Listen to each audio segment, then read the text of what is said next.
relay. Mornings are for what happened. Tell me, tell me. Has so many questions. Gotta let me know. Conrad fired up, ready to go.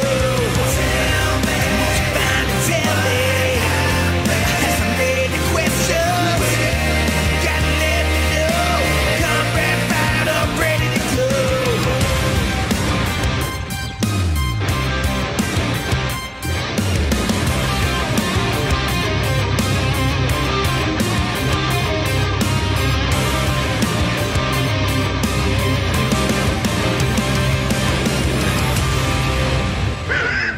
Hey, it's Conrad Thompson, and you're listening to What Happened When? With the voice of your childhood, Tony Schiavone. Tony, what's going on, man? How are you? I'm all right, buddy. How you doing? Man, better than I deserve. Excited to be with you here on a Sunday morning. Of course, we are coming to you live, and we appreciate everybody from the WHW Patreon. That's patreon.com/WHW Monday coming to hang out with us. And of course, we've got some members of our adfreeshows.com family joining us in our live studio audience today as well, because we're going to be going 30 years into our Wayback Machine, 30 years to season 2, episode 46, as they call it over on Peacock, of WCW Saturday Night. It went down on November 13th, 1993. So, as folks are listening to this, we just passed the 30-year anniversary of this air date. Does it even feel like you were covering wrestling 30 years ago? Like, that's gotta be weird for you, no?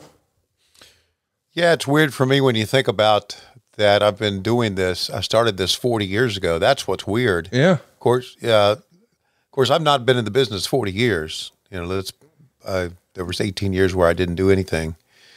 But 40 years ago, it all started. 30 years ago, we had WCW Saturday Night from Center Stage. And it doesn't seem like it's been 30 years. I mean, when I look back and think about 30 years ago, God, Matt Schiavone was 11, right? Wow. And he was the oldest kid. So we had kids all through the house here, and now we just have dogs, and life changes quickly. A lot of times for the better, sometimes for the not so better. And I'm just very, I hate the word blessed because everybody uses it. Sometimes I ask people, how you doing today? And they'll go, I'm blessed. And I go, really? Today? Oh, you don't like today? that. You don't like that. No, I just think it's overused. So I don't like the term blessed, but I'm very fortunate. And I know I'm blessed, and I don't have to tell people that. So there you go. Fortunate to be doing this long. And you know what? When I think about WCW Saturday Night, and we're basically talking about the early 90s, right? Yeah. I think about Center Stage and how it sucked. Wow. You hate Center Stage. I hate Center Stage. Who was it that said to me, Tony Khan ought to start running Center Stage, buy Center Stage and start running it and refurbish the whole thing. I said, fuck that. I don't want to go back to that rat-infested place. I went there for an NXT taping one time. A few years ago. Several years ago. Yeah, several years ago, right. One of the referees invited me there, and I went early. Our buddy Drake, right? Drake, that's right, yes. Invited me. And I went there early and met some of the guys, and I remember being back there going, oh, God, this place sucks. And I didn't stay for the matches, but I just went early to say hello to all the guys, and it was just it was a hole, HOLE. So anyway, I don't want to drag this show down, but that's what I think about when I think about Center Stage, the early 90s. In fairness, I think it goes without saying that Tony Khan would fix it up to where it wasn't a hole if he bought it. Are you telling me that you wouldn't like to be able to not have to travel and just go right down the road to Center Stage for work? Yes. You would rather get on an airplane than go there? Yes. Wow. Boy, that is some irrational hate. Yeah. Well, look, if you're saying that Tony Khan will fix it up, it'll be like putting a hula skirt on a trash can. It would be like putting lipstick on a pig. You ever heard of those old cliches? Yes, I have. So that's what it would be like. Lipstick on a pig is how Dave Silva used to go to prom. Really? Yeah. did the pig put out? Well, there's nowhere for me to go with that. Okay. You have words that come to your mind, and then you think, well, I can't say that. Shouldn't say that. No, not that one. And then you realize, well, the moment has missed us. But the moment is not missing you to go see the voice of your childhood live. Tickets are on sale now. AEW is on tour, and man, they've got a big week lined up. AEWTIX.com is where you can get your tickets. Before you know it, man, it's going to be Full Gear time. And you guys just made an announcement, the Continental Classic. Ryan Danielson going to be the first participant in that. I guess we're going to have 2 different leagues of 6 or whatever it is. We're going to crown a new champ or a new, a tournament winner. I'm pretty excited about it because I know that if we've got Bryan Danielson in it, it's going to be good. But Full Gear, dude, this pay-per-view has had an interesting build. You've sold a lot of tickets. We're in Los Angeles. What are you thinking, man, about Full Gear 2023? I'm pretty excited about some of the matches that we have. Obviously, we put a lot of attention into MJF and Jay White. I really think MJF has come through and given us some really great matches. He really has. Jay White is one of the great performers internationally that, we've known about for a long, long time. I'm glad they signed the Young Bucks against Omega and Jericho. That should be great. And there's the Golden Jets. What do you think of that name? The Golden Jets. The Golden Jets. Is that does that have something to do with the Winnipeg Jets? Or were they called the Golden Jets a long time ago? I don't know. I don't know either. Anyway, whatever it is, I'll use it. And also, I don't know if did you and I talk about the return of Ric Flair yet? Well, this is a great opportunity to do it right now.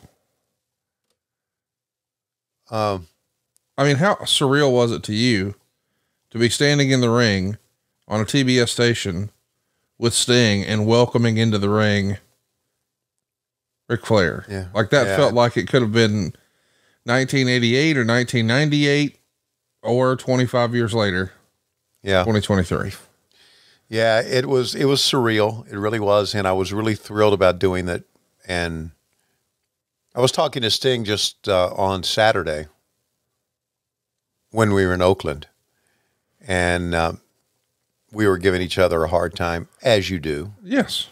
And there's a bunch of guys standing around, and I said, yeah, I remember the first time I stuck the microphone in front of Sting at the TBS studios. And we've had it on the podcast, yes. so it's in the archives. I said, Sting rolled down. I said, he was so blowed up, he couldn't get words out. He was going, Sting says, I don't remember that. I said, well, it's in on video if you'd like me to pull it off for you. But both have been such phenomenal performers. And I've said this many times. I'm honored to be tied to them in some way. How could you not be? I mean, one of the most classic feuds and I mean, how many times did we see those guys on TV together, whether they were starting out as a tag team or against each other? Yeah. I mean, there's just so much history there, and to be able to be a part of the final chapter now, seemingly of Sting's career. And you wound up being a part of what we thought was Ric Flair's last part of his career. And maybe it still is as far as the in-ring, but this is, those guys are really synonymous with your time in wrestling, I think. Yeah, they are. If you look online, and see a lot of the photos of Ric Flair, it's me holding the microphone. Yes. So that's very special for me. Hell yeah, it should be. Yeah. Yeah. So it is. I really would like for Sting, for his last match, to come out as Surfer Sting. Wouldn't you? Blonde the hair, God, spike it up. I want it so bad. Like, I tried to get him a few years ago to sort of recreate some of that magic when we had StarCast in Baltimore, and we had him don the American flag jacket that he wore to win the world title the first time at Great American Bash 1990, but he wouldn't commit on and he wore the, red, white, and blue face paint for us, but he wouldn't commit to a haircut and dyeing it blonde. I can't imagine seeing that, but dude, the little kid in me would love to see it just one more time. It would be great. A lot of people would love to see it. So maybe we can convince him to do it. Can you imagine? That'd be awesome. And Well, maybe we listen, can boys and convince- girls.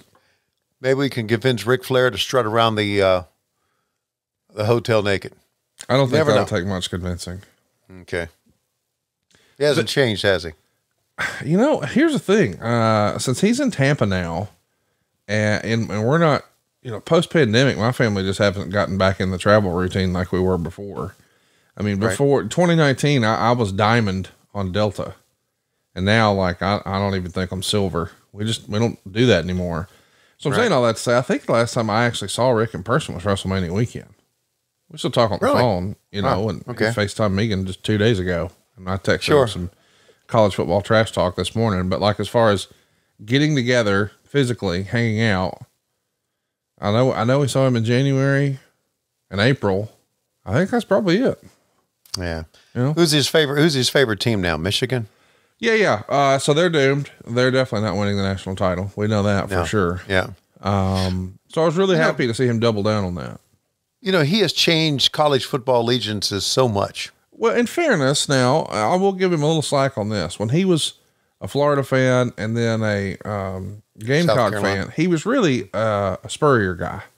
Right. So, okay, I'll cut you some slack on that. If one of your best pals is a coach, you gotta root for him. I get it. Sure. But ever since, he's been all over the place. Oh, it's Georgia. Oh, it's somebody else every year. And so at least last year and this year, it's Michigan. So we'll see. Right. Cause he's buddies with, Harbaugh. Yeah. Who, by the way, might actually be the dirtiest player in the game. Yeah, he might be. I feel like now is a great time to talk about our friends over at Prize Picks. They're the largest daily fantasy sports platform in all of North Alabama and even North Georgia and North Tennessee. Hell, all of North America, you see. They are the easiest and most exciting way to play daily fantasy. And it's just you against the numbers. You see, instead of battling it out against thousands of other players, including the pros and the sharks, all you got to do is play against the numbers, meaning you pick more than or less than on somewhere between 2 to 6 player stat projections and then watch the winnings roll in. This has been so fun for me, and I think you'll be able to pick up what I'm putting down here. Like, for instance, in basketball, let's say you wanted to talk about that. I'm going to bet that Stephen Curry, easy for me to say, is going to be more than 29 points. Or that Anthony Davis is going to have more than 2 blocks. Or that Joe Burrow is going to have more than 2 passing touchdowns. Or maybe your man Travis Kelce is going to have more than 75 receiving yards. That's sort of what we're looking for. You're just picking more than or less than on a couple of different stats, and bam, you could win up to 25 times your money this football season. And now you can even do it for basketball. You just pick 2 or more players. You pick more or less on those stats and place your entry. It's that easy. You can even test your skills with a way to turn $10 into $250 in just a few taps. How about that? It's so easy to play. It's like less than 60 seconds to get it in. They also have quick withdrawals, easy gameplay, and an enormous selection of player and stat types. That's why we believe PrizePicks is the #1 daily fantasy sports app. By the way, Taco Tuesday is a weekly promotion they do. They do it every Tuesday, and they even juice up where you get player projections up to 25% off to provide you even more value. Think about that. So they're going to go ahead and discount the projection by 25%, making it even easier for you to cash in. You just do it on Tuesday. They call it Taco Tuesday. They're even doing Apple Pay now. I really absolutely love this. It's the most fun I've had playing daily fantasy. I don't like playing against other people that I don't know. I'd much rather just, hey, let me focus on this one guy and see if he's going to do more than or less than. It's that easy. PrizePicks is the way for me. I think you'll dig it too. It's prizepicks.com/WHW. Use our code WHW and you'll get a first deposit match of up to $100. You hear me? First deposit max up to $100. All you got to do, prizepicks.com/WHW. Use the code WHW. PrizePicks, man, daily fantasy sports made easy. PrizePicks.com/WHW. So Tony, big weekend coming up for you. A lot of travel. You got Sheeta taking on Tony Storm at the pay-per-view. You got a big 6-man tag with Sting, Darby Allin, and Adam Copeland on one side with Ric Flair in their corner. taking on Christian Cage, Luchasaurus, and Nick Wayne. We got Orange Cassidy in there against John Moxley for the international title. A Texas death match with Swerve Strickland and Hangman Adam Page. The Golden Jets versus the Young Bucks, which you already mentioned. Chris Statlander in there taking on Julia Hart, Red Velvet, or Sky Blue. And a 3-way dance there. And then we've got a big 4-way for the tag straps. Ricky Starks and Big Bill against LFI versus FTR versus the Kings of Black Throne, which is Malachi Black and Brody King. And then in the main event, MJF and Jay White. Now, what's interesting about MJF is just like he did over in London Town, he's got a pre-show match, which is going to be him defending the tag straps against the Guns. This is some good storytelling here, Tony. Like, everybody's concerned with the Devil and wants to know what's going on with the Devil and what's going on with Adam Cole and what's going on with Roderick Strong and what are we going to do about these tag straps? I'm looking forward to Full Gear, man. This ought to be a good show. A lot of good stories in this. Really, as a wrestling fan, really have enjoyed seeing Roderick Strong and the Kingdom develop their characters. It's been good stuff. When Roderick comes out, when he came out the other night in Oakland for his match, the fans were shouting, Adam, Adam. It's amazing how you can get just a tagline. Over. And yes, Scissor Me Daddy, right? Adam, better than you and you know it. Woo! Butts and seats. Butts and seats. Yeah. When you can establish it. Greatest night in the history of our great sport. There you go. Another one. Yeah. Conrad, fuck you. Things like that. That's exactly right, JR. Exactly right. Yeah. That's exactly right, Excalibur. That's exactly right, Taz. Yeah. That's exactly right. That's exactly right. Exactly right. If you listen to we really had Taz going on Wednesday. And if you listen to the international feed, yeah, which is, for most of us, it's picture in picture. You can't hear us talking, but international, we kind of ham it up a lot. We get to the point to it. Sometimes Tony will get a bit of it, but then he'll tell us to stop. We were given Taz so much stuff that he said, you guys can just kiss my ass. You love that, didn't you? It popped both of us. Yeah. Me and Excalibur. So yeah.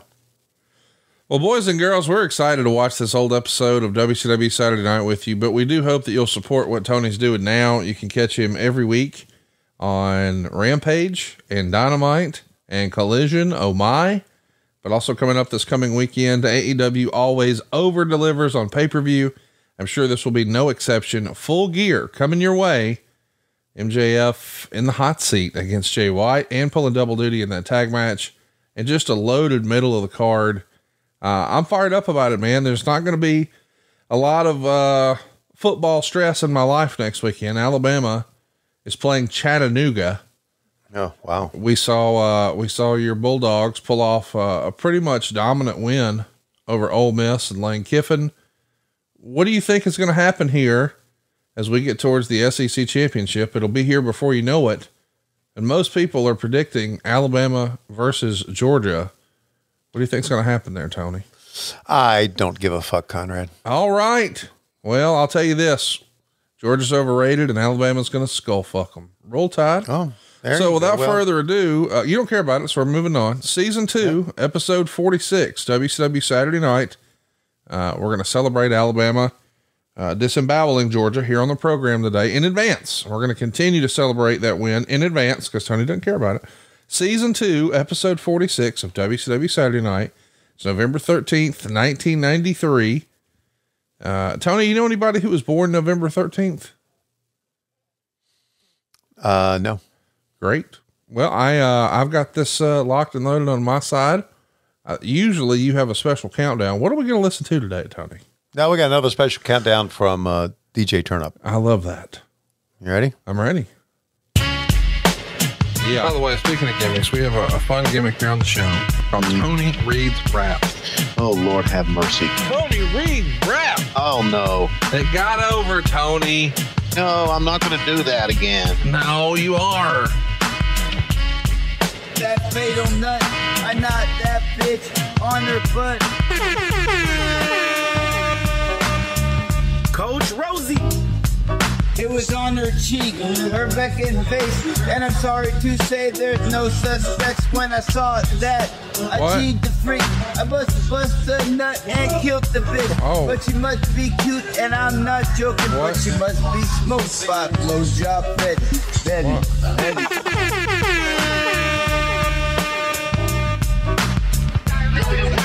This is what you're waiting for. I know you know the floor. 3, 2, 1, play!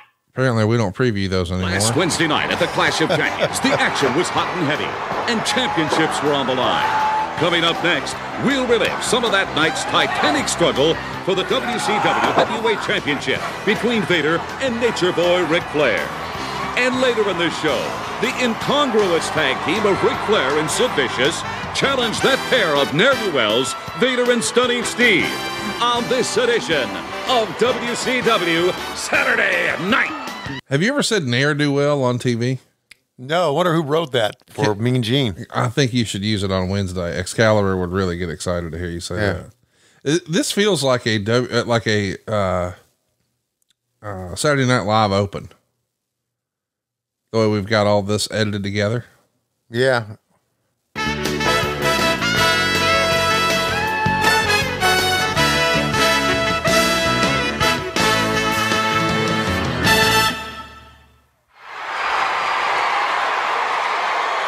I swear on my family, I've never seen that open before. Everyone, along with Mean Gene Okerlund and Jesse the Body Ventura, I'm Tony Schiavone, and what a tremendous match, main event we have this week, gentlemen. Ric Flair and Sid Vicious together in a tag team matchup against Stunning Steve and Vader, Gene.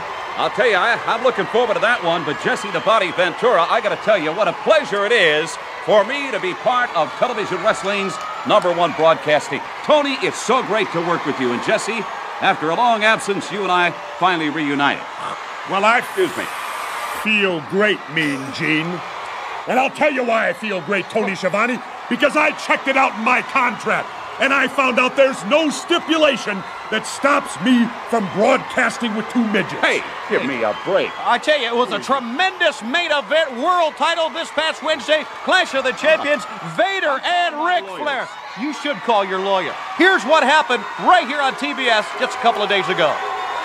So we saw there, as we're watching a clip now from the prior clash, Jesse doesn't have a microphone, but you've got the purple and yellow that I guess are iconic colors for WCW.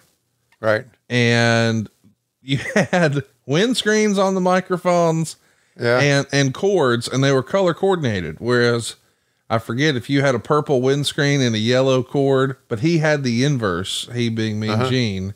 So you guys were trying to color coordinate. And then there's Jesse with what looks like the discount rack of Rock's $500 shirt closet. What do you remember of that open and working with these two characters? I remember, I vaguely remember working with both of them, but I'm like you, that open that they put together was pretty freaking cool. I don't remember it at all. I don't either. Now I'll admit, I wasn't watching wrestling here in '93, and we're seeing a clip here with Harley Race with his back to us, cheering on Vader, who just did a superplex on the Nature Boy. And we've got our referee starting to wake up here across the way. And against the hard cam, or across from the hard cam, you can also see Fifi, the French maid. Mm-hmm. His on again, off again girlfriend, I suppose. Mm-hmm. Is it still that way? Well, I was talking about 93, but yeah, if we're going to put all the business out there, I think they're on right now, but don't live together, but I don't know all the details. Wow. The Nature Boy, Ric Flair. Hey, as long as he's happy and she's happy, roll tide. Here comes the big moonsault. Man, I got to tell you, when I was a kid, seeing Vader do a moonsault was like the coolest thing ever. Can you imagine if Vader could, if Silva could bust out a moonsault into a pool? Wow. Wouldn't that be something? God, I'd love to see it one time. I don't think we'd ever get him to do it a second time. I think he would fart on the way down. Well, that might actually help him get more air. Flair won it. Or did he? Foot was on the rope. Look at the fans. I don't believe it! The referee's waving it off! Ladies and gentlemen, the official decision. Wait a minute. Vader has been disqualified the winner of the match, Nature Boy Ric Flair. However, a title cannot change hands. And there comes Colonel Robert Parker. And look, Steve Austin mixing it up with Ric Flair. This is how we're getting our tag match here. Man, what a tag team. Can you imagine Vader and Austin really teaming long term? How great would that have been? Yeah, this is one of those old finishes where Flair had Vader was disqualified for hitting the referee. Yes. Once the referee comes to, but he still makes the count, or it looks like he makes the count. And this is one of those, as you call them, fuck finishes, right? Where you fuck the fans out of it. Well, I love a good fuck finish. It's a fuck finish. Here comes the promo, I think, with Mean Gene. Yeah. And the Nature Boy. Let's track it here. Take it away. All right, apparently things are still up in the air here on a Clash of Champions. Ric Flair, Rick Flair. I don't know what the bottom. I'm back in the ball game now. I'm back, and you got any guts? This Saturday, who's got the ball, Pop? Who's got the ball? And my partner will be in the building Saturday. He's 6'9", 320 pounds. Sid Vicious. Saturday, you got the guts. You got the guts.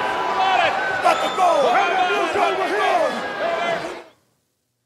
So how about it? You got the guts. You got the guts. The match is made. Man, that was a pretty cool way to set up the match. And you set up a match for Saturday night. Again, this is 1993. So we're very much in the pre-Nitro era. This is the main show for WCW. There's syndicated shows, there's pros, there's main event, all that sort of thing. But Saturday night is where it's at. And coming to the ring, we got old Peanut Head, Teddy Long, walking Too Cold Scorpio and Marcus Alexander Bagwell down to the ring. Check out these opponents here. Oh. What do you think? What do you think of Bagwell and Scorpio dancing together? Oh, I was for it. Yeah. You like that? You like when they dance? I thought they had a very, very cool tag team. Marcus looked like a Chippendale dancer. Look at Paul Lee and Chick Donovan. Chick Donovan, who was around forever.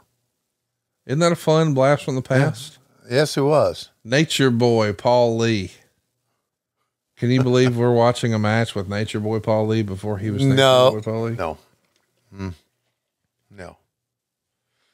But anyway, I like Scorpio and Marcus Bagwell. I really did. Of course, who doesn't like Teddy Long? Everybody likes Teddy Long. Everybody likes Teddy Long. When was the last time you got to spend any time with Marcus? Oh, I've been spending time with Marcus since we went down. Man, I thought for sure you would have been able to hook up with him. No. I remember back when we had a phone in the house, he had called and left a message. But that was a long time ago. Gosh, we haven't had a phone in the house since. And that's the question. Who still has a phone in their house? I do. Anybody I do. You have a phone in your house? Yes. And you answer it? Well, not exactly. I have a phone in the elevator. Because if somebody gets stuck. For emergencies. Like if somebody got on the elevator and they didn't have their cell phone and they got stuck. Yeah, you'd have to use. I got that. Yeah. So that's the only reason I got one. Well, we could use the elevator in this house here. Ooh. You got that shit that drives Lois up a wall though, right? No, she did not want that. Oh, that's a hell of a gimmick there. I know. She wouldn't go for it. Why not?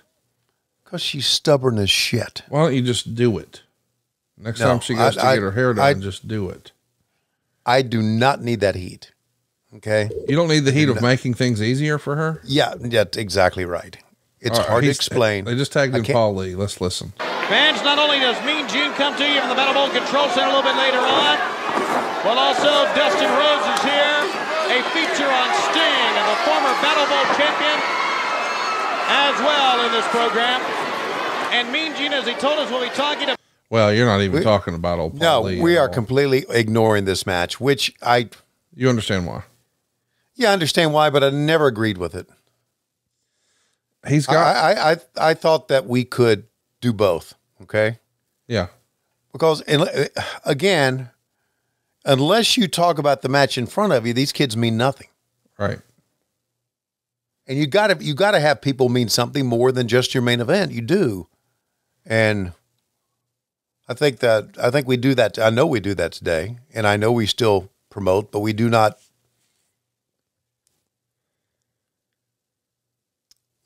take away from the match. So, but back then we were. Let's see. Let's go back and listen and see if we're talking about the match at all here. Let's go back.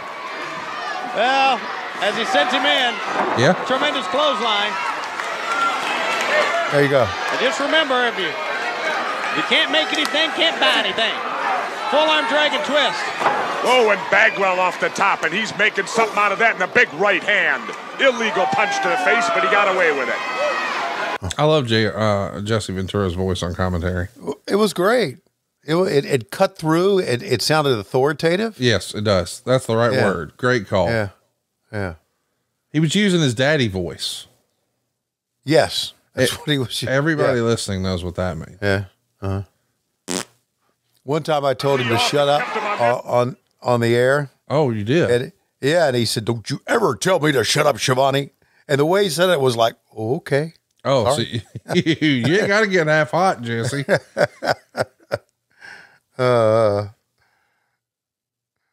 It was great. It was great working with you. Look at this, 450. Boom. Ducon and Bagwell continue their winning ways here on WCW Saturday Night. Good free shot there, Dave. Duo, and yes, they are hot on the trail of a World Tag Team Champions. Dude, I think I need to get you dancing around. Maybe next year for Halloween, you and Eddie Kingston can go as Too Cold Scorpio and Marcus Alexander Bagwell, and y'all can dance together on TV. That'd be awesome. That sounds great. Eddie Kingston would never go out on Halloween and do anything like that. Yeah, I hear you. But what if I donned the PN News outfit and I joined y'all? That'd be good. I think I could sell Eddie on it if I would wear the PN News outfit. I tell you, you could sell who you could sell on it. Who? RJ City. Oh, RJ City's the dude. He'd do anything. He's the best. Yeah, he is.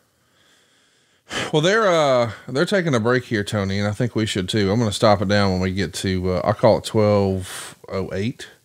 All right. Going to stop at 12:08 right here to talk about our friends over at Henson Shaving. This is a product that I'm going to use until the end of time. Now I know that we bring you different commercials every week and brag about some of our favorite different products, but this is one that, man, I just cannot tell you how many people I have bragged about this to in my real life. I'm talking about Henson Shaving. This is the best razor I've ever had in my life. And normally when something is better, it costs more money. This is one of those unicorns where it's better and somehow more affordable. And what's cool about Henson Shaving is this wasn't even the original plan, man. They started out making parts for the International Space Station and the Mars rover. That's right. They're a family-owned aerospace parts manufacturer who one day said, you know what? What if we use these old aerospace grade CNC machines to cut some really thin razors? Wonder how thin we could make them with these CNC machines. Well, the answer was 0.0013 inches. That's less than the thickness of a human hair. And what that means for you is a secure and stable blade with a vibration-free shave. It also has built-in channels to evacuate hair and cream. It's going to make clogging virtually impossible. They made the best razor, not the best razor business. There's no subscriptions. There's no plastic. There's no planned obsolescence. It works with a standard old school razor like Ric Flair used to carry around to make money with. And now he's got the benefit of that old school feel, but the benefits of all the new school tech. You see, Pop never had a razor this thin. And once you own a Henson razor, it only costs, check this out, $3 to $5 to replace the blades. Not $3 to $5 a week, not $3 to $5 a month, not $3 to $5 a quarter, $3 to $5 a year. So let's say no to subscriptions, and let's say yes to a razor that will last you a lifetime. Visit hensonshaving.com/Tony to pick the razor for you and use the code Tony, and you'll get 2 years worth of blades free with your razor. Just be sure to add them to your cart. That's 100 free blades when you head to hensonshaving.com/Tony and use the code Tony. That's hensonshaving.com/Tony. /Tony. And be sure to use our promo code Tony. And Tony, we're getting going here. We're at 12 minutes and 8 seconds here on season 2, episode 46. It went down on November 13th, 1993. And I think when we come back, we're going to be hearing from Mean Gene Okerlund. Here we go. In 3, 2, 1, play. All right, hi again, everybody. Here we are back in the Battle Bowl Control Center, and here we go on our way to Pensacola for the 3rd annual Battle Bowl, the Lethal Lottery. Saturday night, November the 20th, 8:30 p.m. Eastern Time. We are just 1 week away in the Florida Panhandle in the great city of Pensacola. And if you can't join us there for the event, join us ringside in the comfort of your home exclusively on pay-per-view cable TV. No doubt about it, ladies and gentlemen, one of the biggest nights of the wrestling year. Of course, this is not when we're doing monthly pay-per-views quite yet, but Battle Bowl, and obviously we know eventually World War III is going to replace that as the November pay-per-view, but Battle Bowl, what did you think of that concept, dude? Sucked. It really sucked, but let me tell you this. Please do. The control centers that I do for AEW today, yeah, pale in comparison to how Gene can sell that shit. God, he was so good at selling a pay-per-view. Let's go back to it. I want to hear him again. Dude, he's so good at it. He's the best. Whether it's the NBA championship, the Super Bowl, the World Series, millions of kids have a dream that one day they can participate in one of these great sports.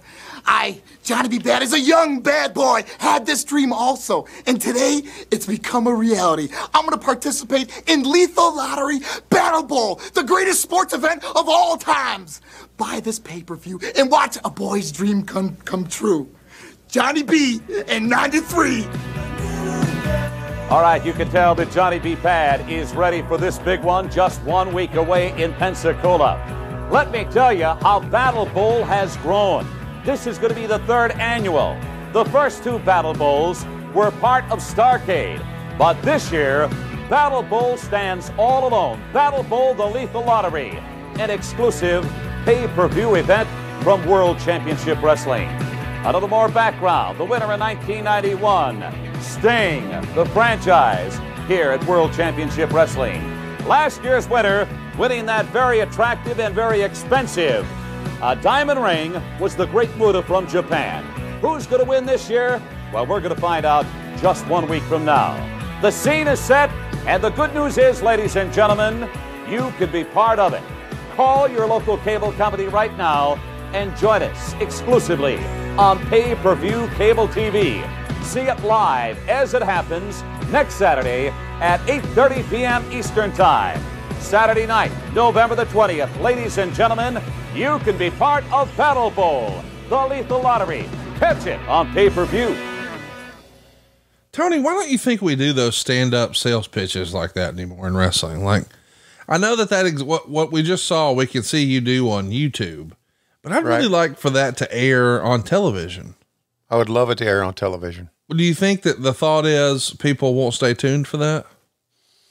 You know, that's a question for Tony Khan, because he is really into giving them action. And there's some times that we talk to him about, you know, should we take a little time to maybe sell this, sell that? And he said, no, we need this for action. You know, our promos are a minute. When back in the day, they just used to let the promos go, right? Right. So he is so into making sure that it's time for wrestling that it cuts away from all the other stuff. But I agree. I just like to see it on TV. I miss that. I do too. I got to tell you, I really enjoyed that segment. And I don't know if what's happening with me, because I know Battle Bowl sucks. Yep. Like, sure as I'm sitting here, I know this sucks. The matches that happened were Vader and Cactus Jack taking on Charlie Norris and Kane. Oh, God. Kane is like Stevie Ray. Brian Knobbs and Johnny B. Bad taking on Eric Watts and Paul Roma. The Shockmaster and Paul Orndorff taking on Ricky Steamboat and Lord Steven Regal. Yeah. King Kong, which is Scott Thompson, with Dustin Rhodes taking on the Equalizer and Awesome Kong. Sting and Jerry Sags taking on Ron Simmons and Keith Cole. Jesus. Flair and Austin taking on Scorpio and Max Payne. Rick Rude and Shanghai Pierce taking on Tex Slazenger and Marcus Bagwell. Road Warrior Hawk and Rip Rogers taking on Davey Boy Smith and Cole, which is Booker T. And then we got the Battle Bowl Battle Royale, 25 minutes and 33 seconds. But since, I low-key live in Pensacola now, when they said Pensacola, I was like, I think when this is over, I'm going to watch that. Then I was like, if I'm going to watch that, I'm going to have to take some gummies to make it enjoyable. And then it was like, all right, but wait, I was supposed to spend the day with the wife. I don't think I can convince my wife, hey, let's take a gummy and watch Battle Bowl. Yeah. I don't think I can sell that. I'm a pretty good salesman, but I'm not sure even I could sell that. Because I think she'd be like, doesn't Battle Bowl suck? I think even Megan knows Battle Bowl sucked. Well, tell Megan this. Okay. This is the Battle Bowl pay-per-view that Gene is talking about in Pensacola, Florida. Oh, wait, an Ice Train promo. Let's talk about Battle Bowl in a minute, but an Ice Train promo? Battle Bowl coming up next Saturday. And that tag team match you had last week, I know you idolize Ron Simmons. It's well known, and why not? This man is a former world heavyweight champion. But you got to go on. Your career has to go on from there, Ice Train. I made a mistake. Tony Schiavone. A lot of great men make mistakes. I patterned my life after Ron Simmons. He was a 3-time All-American. The Train was a 3-time All-American. I want to be like Ron. I made a mistake, and all I want Ron Simmons to do is give me another chance. Listen, let me tell you something, man. Hey, you asked for my attention. You asked for my guidance. You wanted me to give you my opinions on how you're to make it in professional wrestling. Yeah. It is not done like that, okay? You've got to pay attention. Hey, I've made mistakes. I'm trying to get through those channels, all right? Yeah. And you don't get it done like that. Hey, a lot of people want to do what Ron Simmons have done. A lot of people want to be the world champion. But you can't get it done like that, all right? And believe me, brother, you cannot make any more mistakes like that. It is not done like that. You understand? I made a mistake, and all I ask you to do is give me another opportunity, baby. Next week or sometime in the later future, it's to correct it, okay? Listen to me. Let me share this with you. Let me reiterate this again. We had a chance to win that match hands down, all right? Mr. Simmons, All right? you're right, you're I right. don't care if that was your mother over there with one leg. You don't jump down over there and help her. Not when we are in the middle of that ring and I'm facing you for a tag, all right? Now that's just the way it is. Come on. All right. Ron Simmons and Ice Train. Ice Train looking for that. That was a pretty cool little segment right there. I'm glad we got to hear that. Like Ron Simmons trying to mentor Ice Train a little bit. It was a good story, wasn't it? Oh my God. You're stressed out here with, well, I can't say his name on the show. He requested we didn't. My guest at this time is none other than superstar Max Payne. Max, I've got to tell you quite candidly, I am confused. Not that long ago, in front of a national television audience, you blasted Johnny B. Bad in the face with the Bad Blaster. Then a couple of weeks ago, you come out and shake hands. Where do you stand with Johnny B. Bad? You know something, Gene? I've thought about this, and don't let your confusion overwhelm you, Gene, because the one thing about Max Payne is there's no need to be confused, but at the same time, there comes a time in every man's life when he has to face careful, thoughtful introspection, when he's got to take a look at all the moral values that are Excuse me, are you having a change of heart? Is that what you're saying? Well, I don't know if I'd go as far as calling it a change of heart, Gene. There's a darkness that dwells even inside the madness of Max Payne, but there comes a time when you talk to people and you sit down and you connect, and all of a sudden you start to realize that maybe, just maybe, you should make a change. Maybe there's a light at the end of a tunnel that you can grab a hold of. And I sat down with somebody, Gene. I sat down with a man by the name of Cactus Jack. And amazingly, we had a lot in common. We sat down, and for one fleeting moment, our minds touched. Any guarantees? One guarantee's for sure, Gene. Never forget that with Max Payne, the only guarantee is that there are none. All right, so that's the last time I remember hearing a Max Payne promo. What'd you think of that Max Payne promo? Are we allowed to say his name? Max Payne? Yeah, we're allowed to say Max Payne's name. But not Gene, not me and Gene. Whose name are we not allowed to say? Well, we're not allowed to say. Okay. Remember, we had a request. Oh. Recently. I wrote it in the group chat. Oh, got it. All right, you caught up now? Yeah. What'd you think of that Max Payne promo? Let's get back on track. Again, I like the story. I think we're telling some pretty good stories here. I think we're in the transition here between Bischoff and, aren't we? Yeah, Bischoff's running things now. Well, he's not he's not all the way running things, but right. But this is 93 was his first year. Yes. So 93 is the year where they sort of switch some things around, you know. So Sharon Sadello, you're going to go run that, and Ole, you're going to go run this, right? And Eric you're going to run this. Yeah. Yeah. But by the end of the year, yeah, Eric's in control. Okay, so here, listen. If you want your wife to watch Battle Boat with you, yeah, okay, tell her this is the one in Pensacola where Mean Gene and Fifi the maid draw the names. Okay, she's not going to want to watch then. Okay, well, Mean Gene takes the entire show of sexual innuendos towards Fifi. It's great. Yeah, I don't think that's how you sell it in my house. Okay, come back from one that say, all right, let's go to Mean Gene with the next, and Fifi with the next drawing. And Mean Gene just got the microphone down. He says, no, it's a figure of speech. You don't actually blow on it. All right, Schiavone, here we go. I remember thinking what happened. Oh, my God, he's getting away with a lot of shit. So we were in the bar after the show, and Bischoff called me. He said, how did the show go? I said, it was good. It was a solid show. And I said, Mean Gene was out of control, buddy. He said, I'll have to listen to it. I said, yeah, you'll enjoy it. But Bischoff did not show up for the show. I remember that. And how about that? I went to the bar. Yeah, that's everything about that was rare. Bischoff wasn't there. I was drinking. Yeah. What? Yeah. So anyway, that's how would you describe the look of Dustin Rhodes' opponent here? Well, let me take another look at it here. Chris Sullivan. What do you think of that look if you're watching over on YouTube? Okay. WHW on YouTube.com. Yeah. Doesn't he kind of look like they just went outside of the of center stage and said, here, put this singlet on? Well, I know he's a wrestler because he's got boots that say CS on the side. Uh-huh. So he at least had boots with his initials. Right.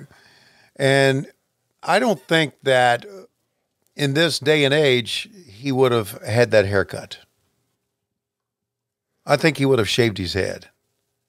I think that little strip of hair on top of the head. He was billed as also being Chris Sawyer and Chris Speaker. Uh-huh. Billed at 229 pounds from Honolulu, Hawaii. I tell you, he looks like Gallagher wrestling, doesn't he? That's exactly where I was hoping you would go. Yeah. Everything about you says you're a Gallagher fan. And I was like, he will call him Gallagher, and he didn't. Yeah. There you go. So bam, there you go. What's up, man? It's AJ Francis reporting to you live from the basketball court in my backyard. Just wanted to say thank you to Conrad for giving me this opportunity to spread the word about my canned food drive this weekend at the University of Maryland in College Park. University of Maryland Terps, go Terps, taking on the #2 ranked Michigan Wolverines, okay? But it's not just the game, it's my canned food drive. Everybody coming to the game, please bring canned goods and non-perishables. Even if you're tailgating at the game and there's a bag of chips or something that you didn't happen to use and you want to bring it to the gate when you go to the game, and everybody will be able to benefit from it, man. We're serving Sarah's House, which is a homeless shelter that is, you know, in the city next to where I grew up. It's right across the street from Fort Meade Army Base. A lot of the people in this shelter are children, so we want to look out for the kids, man. I've been doing this for a long time. This is my 7th year doing the event, and I thank each and every one of you for the opportunity to spread the news. Be blessed. Holla at y'all.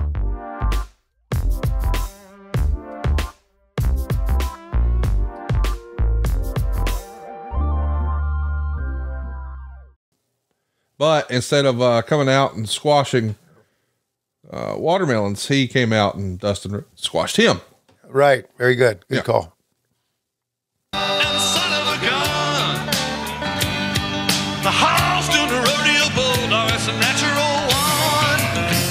They're going to a break right there, and they're playing Dustin Rhodes music on the way out, and they tease that Arn Anderson coming up on the other side, and we're back. One fall. Introducing first from Tampa, Florida, weighing 241 pounds, Mr. Wonderful, Paul Orndorff. And from Hong Kong, 222 pounds, Yoshi-Kwan. And they are accompanied by former heavyweight champion Harley Race. Well, it just goes to show you that, yes, the assassin was only in Orndorff's corner because of his hatred towards the Rhodes family, who wasn't really a manager. He was just there his own accord. Fans, their opponents, they are the Horsemen. Introducing first from Minnesota, 248 pounds, the Enforcer, Arn Anderson. And from New York City, 242 pounds,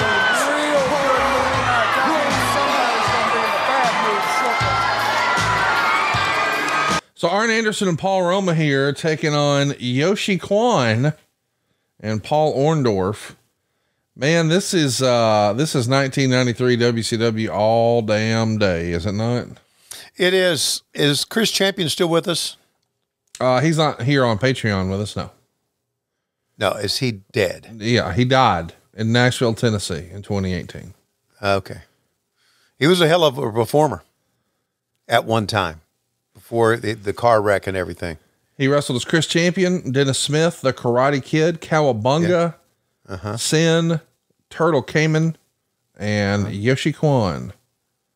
He was also billed as being from the future when he was part of New Breed. Right. And then later from Hong Kong. Trained by the Malenkos. Boris, Dean, and Joe. Debuted in 84, retired in 2017, checked out in 2018. What do you think of this Yoshi-Kwan presentation?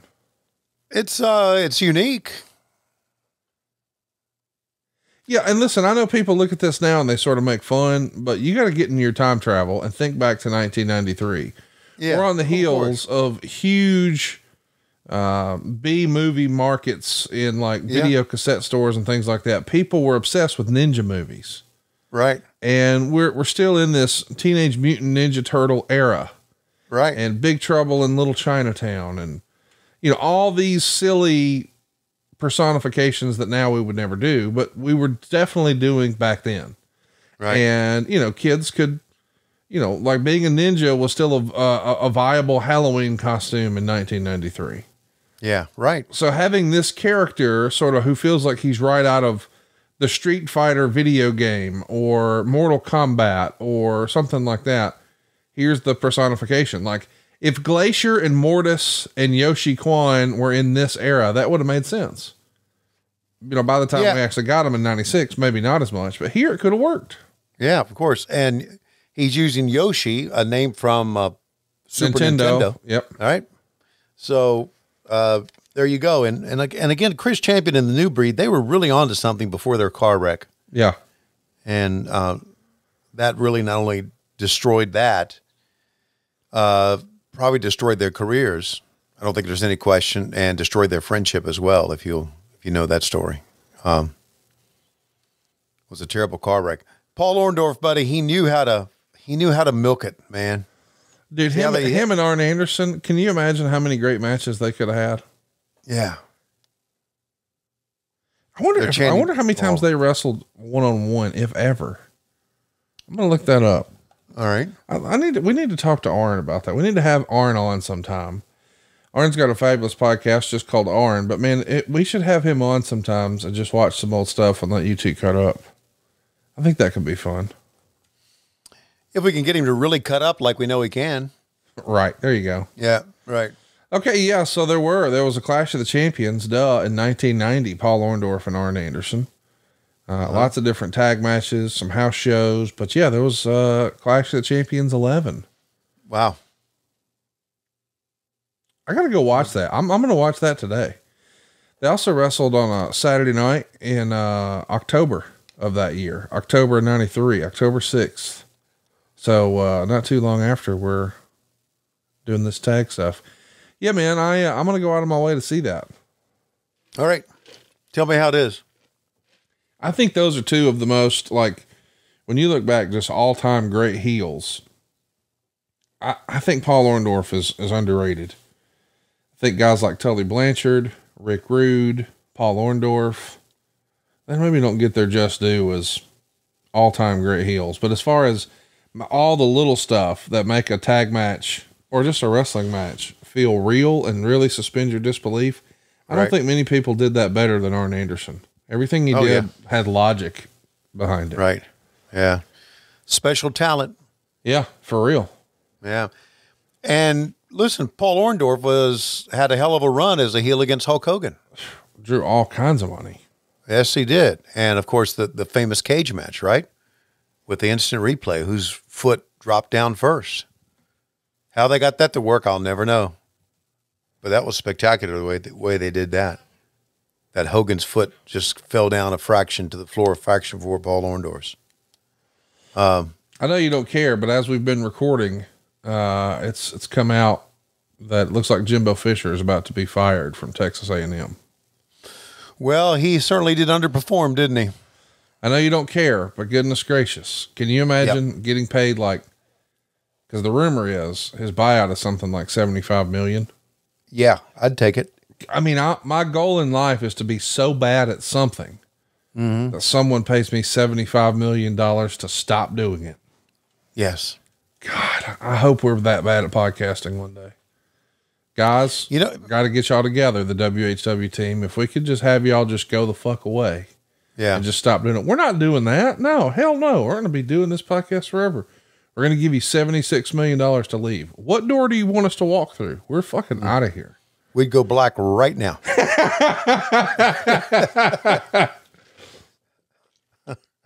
Hey, we're gone. We're gone. Yeah. Not only that, for those of you who know my cell phone number, that would be disconnected immediately.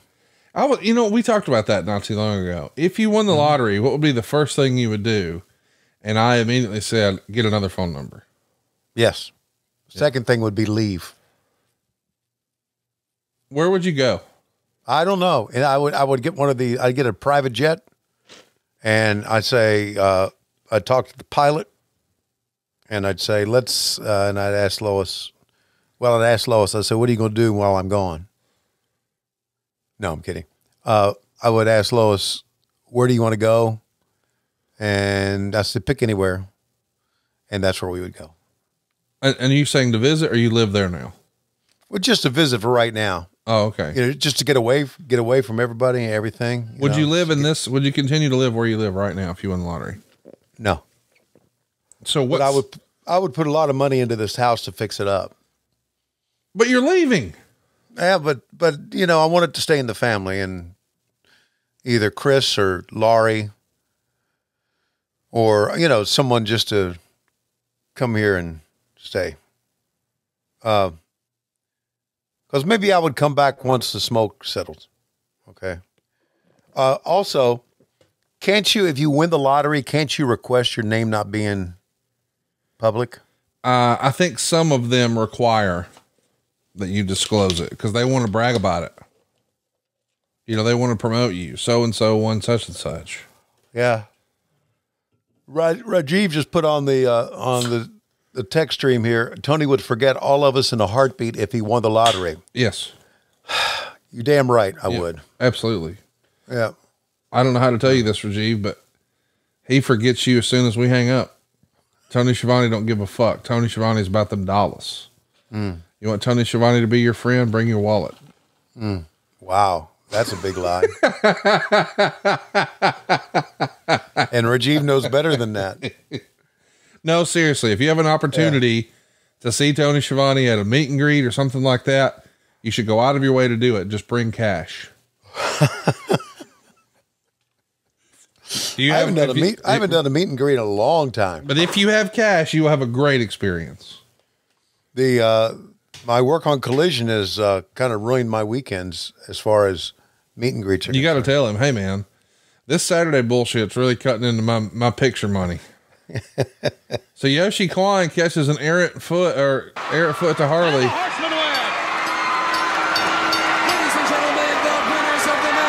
once upon a time, but Yoshi Kwan was on an undefeated streak. And well, once that stopped, it was over. Tony, give everybody a time code where you are right now. Okay. I am at 35, 34, 35, 36, 37, 38. I think I'm a little bit, few seconds ahead of you or whatever. The Castrol GTX high performance of the week. Yeah. I accidentally, when I went to hit the sound button, I actually touched the screen part and it paused. So I had to ask, and then I skipped ahead 10 seconds and had to wait till you caught me. It was a mess. I say we stop it down at 36:12. All right. Sounds good. So when you stop at 36:12, we're going to be taking a time out right now to talk about Tony's favorite thing, fleecing you at a meet and greet. Saving money from our friends at Rocket Money. This is a no-brainer, and I got to tell you, I wasn't so sure this would work for me.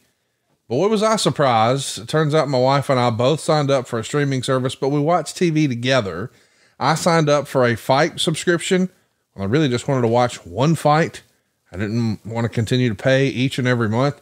Rocket Money found those and a whole lot more, and we're saving a boatload of cash now. Let me explain. Over 80% of people have subscriptions they forgot about. You do too. It's too easy to subscribe to a free trial of something and then completely forget about it once you stop using it. But guess what? Those monthly charges keep rolling in, and that's why Rocket Money can hook you up. Rocket Money is a personal finance app that finds and cancels your unwanted subscriptions, monitors your spending, and helps you lower your bills all in one place.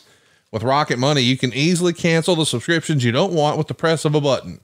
No more long hold times, no more annoying emails with customer service. Rocket Money does all the work for you, and Rocket Money can even negotiate to lower your bills for you by up to 20%. All you got to do is take a picture of your bill, and Rocket Money takes care of the rest. Rocket Money also lets you monitor all of your expenses in one place. They'll help recommend custom budgets based on your past spending. And how about this? They'll even send you notifications when you've reached your spending limits. Roll Tide on that. With over 5 million users and counting, Rocket Money is saving their customers an average of $720 a year. That's more than $1 billion in total savings so far. Stop wasting money on things you can't use. Cancel your unwanted subscriptions and manage your money the easy way by going to rocketmoney.com/WHW. That's rocketmoney.com/WHW. rocketmoney.com/WHW. Hey, Tony, I'm at 36:12. We're back in the arena here, and we see the neon sign for WCW Saturday Night. Where do you think those signs wound up, Tony? Somebody's got them. I saw one about 5 years ago on Facebook, but I don't know where it wound up. I think for some reason I'm thinking that, and I have nothing to back this up. But for some reason, I'm thinking that could have ended up with Jackie Crockett. I talked to Jackie not long ago. I don't think he has this, but he does have some really cool stuff. I've got a trip planned to North Carolina where I'm going to do a little pop by. And if I get something cool, I'll be sure to send you a picture. Okay. If he has a stack of old cardboard posters promoting events, he does. That they use. He does. Okay. A lot of those in there are mine. Well, not for long. No. 36 minutes and 12 seconds. And I can tell you which ones were mine too when you buy them and I go through them. That'd be great. Be great. Because I left them in the office there, and then I came back after I'd left, and after I went to the WWE, and they were gone. I had them in a cardboard box. So if he shows you this shit in a cardboard box, yeah, they all were mine. I know they're somewhere. That's fun, man. I would love to have them. Yeah. Kind of like me and the 6-man belt. We'll just shit in one hand and wish in the other. See which one fills up. Okay, gotcha. I see where we're going with this. 36 minutes and 12 seconds. Here we go. 3, 2, 1, play. Sid Vicious together against Vader and Stunning Steve as we await two men who are still the tag team champions. The Nasty Boys, the World Tag Team Champs, Tony. Thanks to Ravishing Rick Rude and his... Dude, I love the Nasty Boys as a tag team, and I love Missy with them. Oh, yeah. Them as tag team champions. Like, they look like bad guys straight out of RoboCop. Uh-huh. Like, these were villains from RoboCop, but now they're in a wrestling ring, and they've got tag gold. And this version of Missy Hyatt was something else. What'd you think? It was the best version of Missy Hyatt. It was the best version of Missy Hyatt. Look at Scott Studd and Tommy Angel. Dude, look at that version of Missy. Man. Yeah, what'd you think of the short hair on Missy? You like that? Oh, yeah. Yeah. Oh, yeah. She played the part very, very well. Criminally underrated. So fun. Yes. She played every part very, very well. Agree. She didn't get along with old Eric Bischoff too much, though, did she? Not that I was aware. No, she didn't. I think that, how much of that do you think is just based on her relationship with Herbie and his relationship with Herbie? Yeah, I'm sure that had something to do with it, didn't it? Hey, so Scott Studd is Scotty Riggs of American Males. How about that shit? Yeah. I was like, that guy looks familiar. Right. That's who he is. And Scotty's been backstage AEW a couple times when we've been in the Atlanta area. So I've been able to reconnect with him. What a last name too, Stud. Yeah, man. 1D though, not related to Big John. Right. What do you think of Tommy Angel? Tommy Angel looks like he did porn once upon a time. Probably so. Did you check out the package on him? No. I just mean like, okay. All right. I feel like in the vivid era of the 90s, the wicked era of the 90s, he'd be in the corner. You know your labels, don't you? Well, here's how I know it.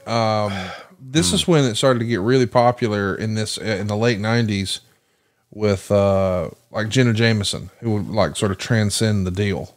Right. Yeah. Look at Missy. She played the part. Oh boy. Have you read Jenna Jameson's book, by the way? No. Oh, I recommend it. Really? Yeah, you should read it. So How to Make Love Like a Porn Star or something like that. She has a whole section in there about Undertaker. Like the Undertaker in wrestling. Yep. Mm-hmm. So the Undertaker had hooked up with her? I gotta read the book. I don't want to say what happened because people will be upset. But go out of your way. Well, listen, She had a section there about the Undertaker. Did he hook with her? I don't want to say, because if I talk about it, people will get upset. Yes. Well, dude, you've already talked about it. I did. Okay. Oh God. I'm just saying we'll get quoted here. I'm encouraging people, if you want to know what happened, just go read the shit. How's that? Okay. Yeah. How about the low lives who take our podcasts and make stories out of them? That's some journalism work there, isn't it? My favorite was a story that came out last week where they didn't quote JR, but the headline said something like JR is done with AEW. Click, plus more details on his contract. Click here. Mm-hmm. And you click and he's like, yeah, I'm taking some time off and let my leg heal. Yeah. What? We're not really done with AEW. We're just not on TV this week. We're letting our leg heal. What the fuck? They're just leeches, lying pieces of shit. And I know you're sitting there at home or in your office right now, or probably on the commode with one hand on the dick and one hand on your pen. Wait, one hand on the dick, one on the pen. One on the pen. So do you jack off with your left hand and write with your right, or what do you do? I use the same for writing and jacking. Okay. Do you not? Anyway, so probably sending it on there thinking, is he talking about me? Yes, we're talking about you. You clickbait dipshits. Oh, yeah, so anyway, enough of that. Tommy Angel wrestled a lot for us in WCW as a enhancement personnel. So he was around a lot. That haircut reminds me of somebody. Every PE coach. Hey, you were recently in Portland and you got to see our pal Jim Valley. Yeah. That was cool of you to give him a shout out on the program, talking about the last time Sting wrestled in Portland. I thought that was pretty cool, man. Yeah. Jim sent me a text and I said, "Are you here?" And he said, "Yeah, front row." So after the show, I went out and talked to him. He gave me a encyclopedia of the history of Portland wrestling. Oh, wow. That he wanted me to give to Tony Khan, which I did. And Tony was really thrilled with it. Really thrilled with it. As a matter of fact, he was so thrilled with it, he had it with him in Oakland. So I got to see Jim, and Jim's doing all right. You know, he's had some very, very serious health problems. The biggest. Yeah. Said he was waiting for a kidney. He's going to get it. Yep. I certainly hope. And I thought, I don't know what the fuck, I should have brought him backstage. And I didn't. I just, after the show's over, I went, shit, I should have. Well, how do you think he got front row tickets, Smarty? He's got friends back there. Yeah, but I should have taken the initiative to do it. Oh, I see what you're saying. I see what you're saying. Yeah. So, but it was great to see him. And of course, I give Jim a lot of credit for the resurgence of my career. Absolutely. Yeah. And as well I should. And that was a special moment doing that. That thing, what year was that we did that? 2016 is when you did it. Yeah, the NWA convention. Yeah. Yep. And I hit you up, and here we were. Yeah, and you were in this. You were in the gallery that day, and there we go. What I heard was, man, because this spread through the hotel. Did you hear Tony? Have you heard Tony Schiavone speak? I was like, what? And they go, man, he's really foul mouthed. And I was like, oh, well, is he doing a thing? They're like, yeah, he's talking to Jim Valley at so-and-so time. I was, well, if he's in there dropping F-bombs, I'm there. They go, oh, he's dropping a lot of F-bombs. Oh yeah, I'm in. So there you go. The Bob Saget of wrestling. That's how you got back in. I love it. Yeah, that's it. That's it. Hey, you know what? This is a show with some pretty good wrestling action in it. Wouldn't you agree? I mean, especially for enhancement. Like they're telling a good story with the Nasty Boys and right. Yeah, it's well wrestled. And listen, there are clear identifiable stars on the show. Right. Like the Nasty Boys here, they come off big time, man. Sure. They look like stars. Speaking of stars too, we should at least address the elephant in the room. Oh boy. The Sid Arn Anderson thing has taken place. Now, you're going to see both guys on this show. So clearly this show was recorded ahead of time. But man, there's a lot going on here. I mean, Sid Vicious has stab wounds in his stomach and he's swollen all over his face from the punches. It's a mess. And he had reached a verbal agreement before Halloween Havoc on a 4-year deal worth $2.4 million. Wow. But when this fight happens, it creates chaos and changes everything. So at this point, I know we're a week away from Battle Bowl, but we're eyeing Starrcade.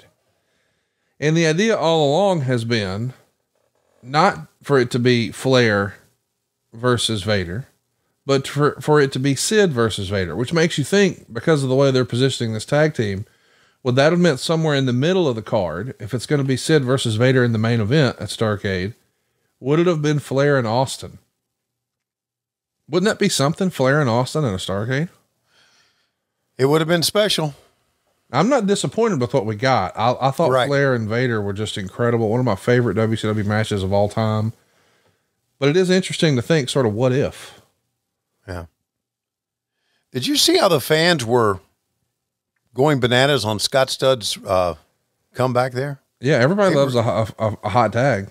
Yeah, but they were into this match, and that's, again, that shows you how if you make somebody during your match, if you make them mean something, then when you beat them, it means something. Absolutely. And I know wrestling's changed. Look at the replay sponsored by Sega. Wow, how about that? Sega makers of Genesis School Game Gear, Sega CD, and the fastest school of video games ever present the Sega Slam of the Week. Standing by with the tag tips, Mean Gene Okerlund. All right, Tony, Jesse, thank you very much. Joining me, the vivacious Missy Hyatt, along with WCW Tag Team Champion, yes, Vivacious, the Nasty Boys. And by the way, the latest issue of the WCW magazine coming out this Tuesday on newsstands everywhere. Missy, I think you've heard the news that in this particular edition of the magazine, you'll have an opportunity to vote for your favorite wrestler. Do I dare ask who you're going to be voting for? Well, like me and every other person in the world, they'll be voting for my Nasty Boys. Missy, there's a little light in here, right there, sweetheart, huh? Oh, just kidding. Hey, wait a minute, gentlemen. 1 week from tonight, live on pay-per-view cable TV, it's going to be Battle Bowl, the Lethal Lottery. It's conceivable that you, Mr. Knobs, could be at the other end of the ring against your partner, Mr. Say. Let me tell you something, Mean Gene. The Nasty Boys have been walking the Nasty Street for many, many years. And you know what? I watch his back, and he watches my back. The Lethal Lottery, then out of the Battle Bowl if you make it. One thing makes me sick about the Lethal Lottery, that 2 geeks get to tag with me or Knobs and get a free ride to the Battle Bowl, because that's where we're going, to the Battle Bowl. That's where we're going to reunite and nasty-size everybody that gets in our way. Tell them that, Mean Gene. All right, 1 week from tonight in Pensacola, live on pay-per-view. Now, gentlemen, let's address another subject. Here at WCW, the current tag team situation. A lot of great teams out there. What teams? What situation? Bagwell, Scorpio, gone with the wind. Hey, the Davy Boy Bullface Nothing and the Stinger are in a slow boat to the UK. Out of here. There ain't nobody, no competition in the WCW Tag Team ranks, baby. Whoa, wait a minute, gentlemen. Right I beg to differ with you. I don't know if you've heard the latest rumor on the street, but 8-time WCW Tag Team Champion Ricky the Dragon Steamboat has shared with me that he's got a tag team partner and he'd love a shot at you two. That fire-breathing fool! He's nothing but a has-been! That fool! He better get him shape, because if he wants to take a trip to Nastyville, that old-timer, he went 8 times, but he's never going to do it. 9! Not off the Nasty Boy. Stop, I don't want to offend you, but would you mind if I brought out the Dragon? Hey, whatever turns your clock! Ladies and gentlemen, Ricky the Dragon Steamboat. How about that, man? Just teasing Steamboat, and then here he comes right out. And this is a single shot.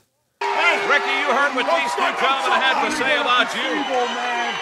You know something, Gene Okerlund? These guys are calling me washed up. They're calling me a has-been. An old man. An old man, but this guy's been 8 times World Tag Team Champion.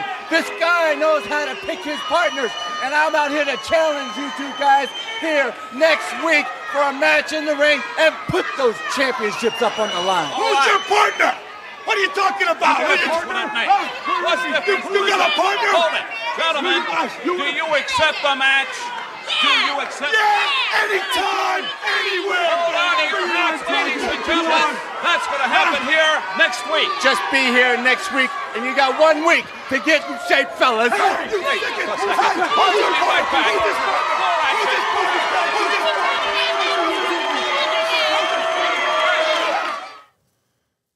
So that would not be Shane Douglas that he's teasing there, I don't think. No. Because the Shane run was before this. Oh, we're back, and look, it's you and Jesse. Same team. But Jesse, in 1 week, it's Battle Bowl, the Lethal Lottery, only on pay-per-view. Well, I can't wait for that one, Tony. You know why I love Battle Bowl? Because anyone can end up with everything in that thing. You don't know what is going to happen when that lottery's picked. Fans, let's take a look at the very first Battle Bowl champion from 2 years ago. It was Sting. Take a look at this.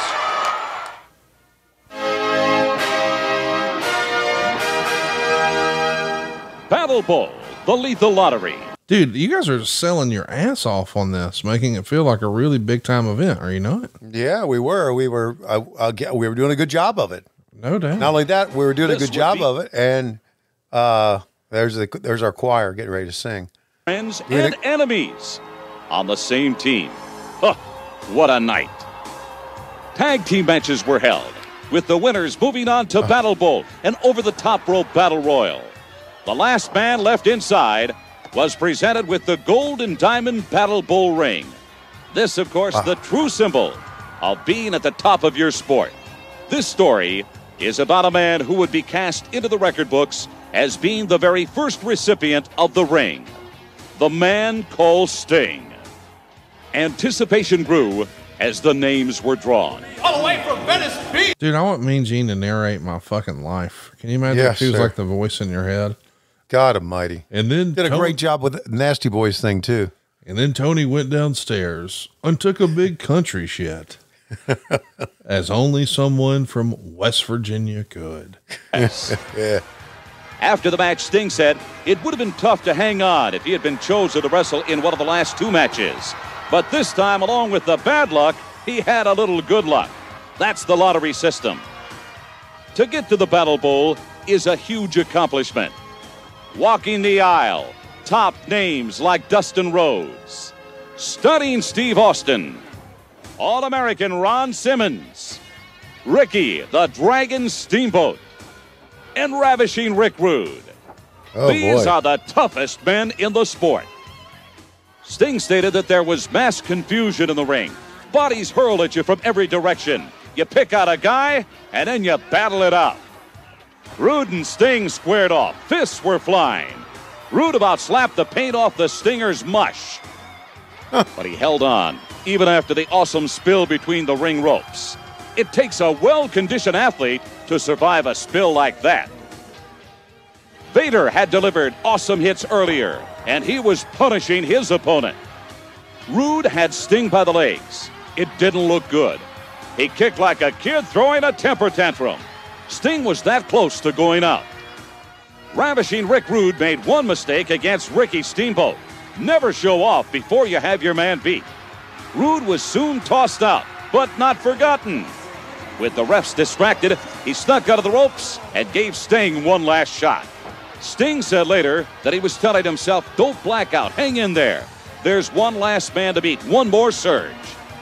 He had a chance to be the first Battle Bowl winner. It was 1-on-1. Sting's ability to fend off the attack was incredible. The WCW's most popular wrestler had just about had enough when he was thrown into the rail. But Sting fired back once again. Admittedly, Sting had a few tricks hiding behind the painted mask. His opponent was caught on the ropes, but Sting knew he was ready to fall off. As he ran to the corner, the body dropped.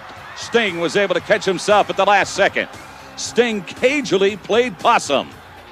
The big man thought he had it as he cast Sting into the ropes, but not over. Sting held on for a miraculous comeback. Sting slammed his forehead to the mat, enough to stun him. The second effort sent him to the floor, and Sting was the first Battle Bowl champion in World Championship Wrestling history, taking home the Battle Bowl ring. And who better to present him with the Battle Bowl ring than Hammer and Hank Aaron?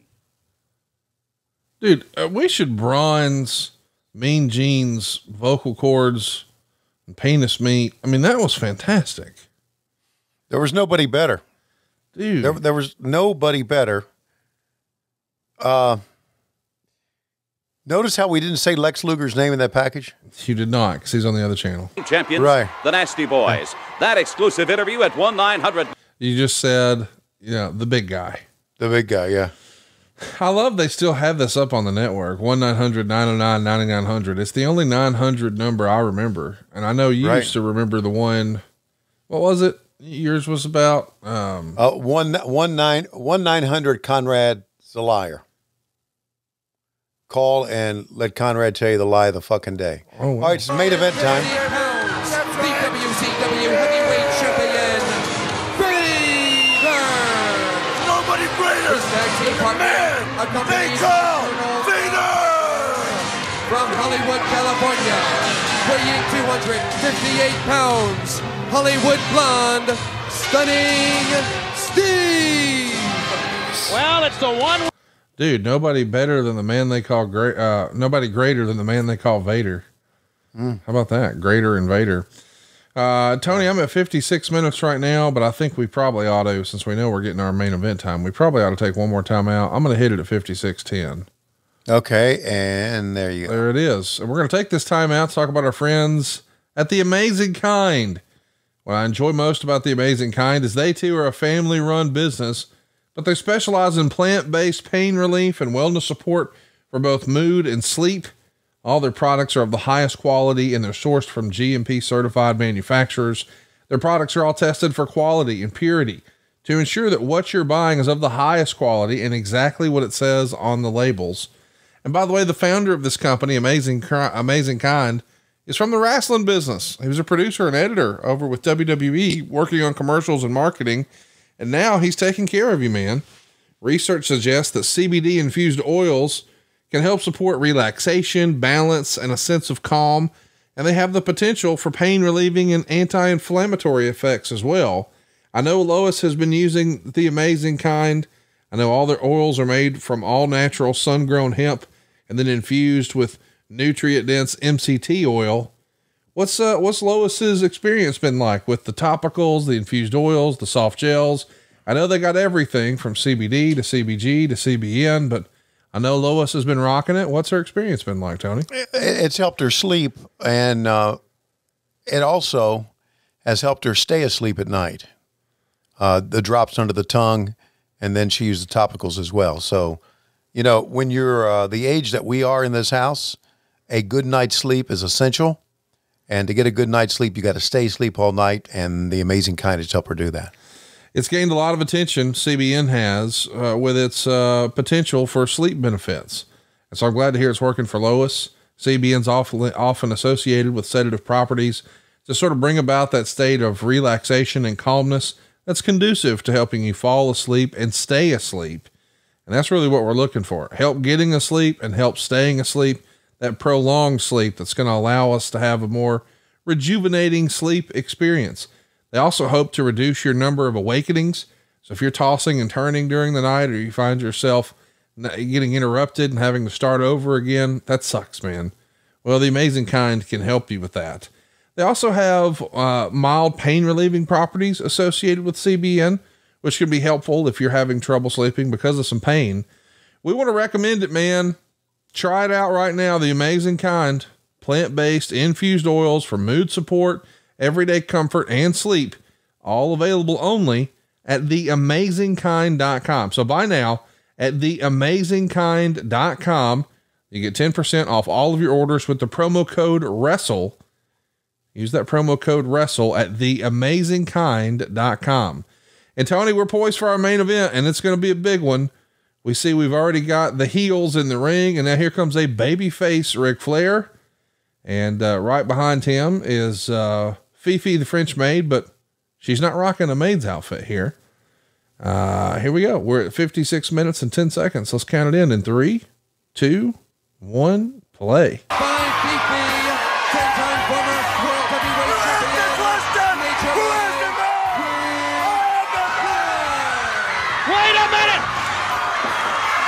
Vicious being attacked by the Colossal Kongs. Certainly Harley Race has something to do with that, and now Vader right to the ribs. Oh no! Look at this. The Kongs are holding Big Sid down. Here comes Vader. Whoa, he splashed him on the floor. You know he's gonna crush some ribs. Meanwhile, Flair on the inside with Stunning Steve. This match not even underway. He's out. Sid Vicious is not cold. He's out on the floor. His career might be over, Tony, for all we know. At least temporarily. Look at him. He can't breathe. He's holding the ribs. Some other wrestlers out there. Fans, let's take a break here and see if we can get this cleared away as Flair looks over his partner and see what happens. Fans, stay right where you are. Wow. So what do you think about that false start to the match there? The awesome Kongs coming in and or Colossal Kongs, and look who's helping him to the back there. That's Arn Anderson helping him to the back. So by the time this aired, they had both stabbed each other. So did they do this and get him out of there because of these stabs? No, these guys never worked together again. No, until the end of WCW. What's that? The very end of WCW, Arn was an agent when Sid came back, but no, did they get Sid out because of the stab wounds that he couldn't perform? No, this was taped before the stabbing. Oh, before the stabbing. Okay, Yes. I thought you said it was taped after the stabbing. Okay. No, it aired after the stabbing. Aired at, but it was taped before the stabbing. It was they taped this, went to Europe, stabbed the fuck out of each other, came home, it aired.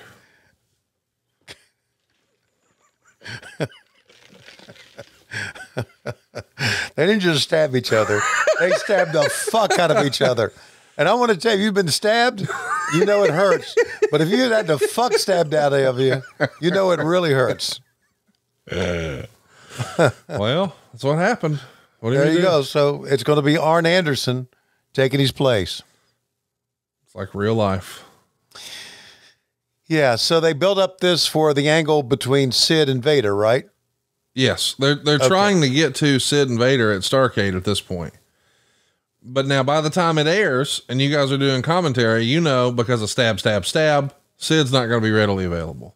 Well, because he got the fuck stabbed out.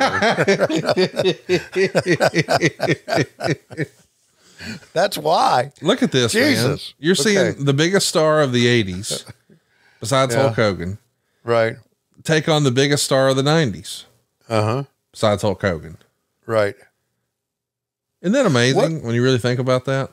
What would be the years that Steve Austin was the biggest? Well, Steve Austin to me is the biggest star ever in the business. He got hot in 96. He got super hot in 97. Right. And then they made him world champ and he started whipping y'all's ass in 98. Right. So he whipped your ass in 98 and 99. He was out in 2000 with a broke neck.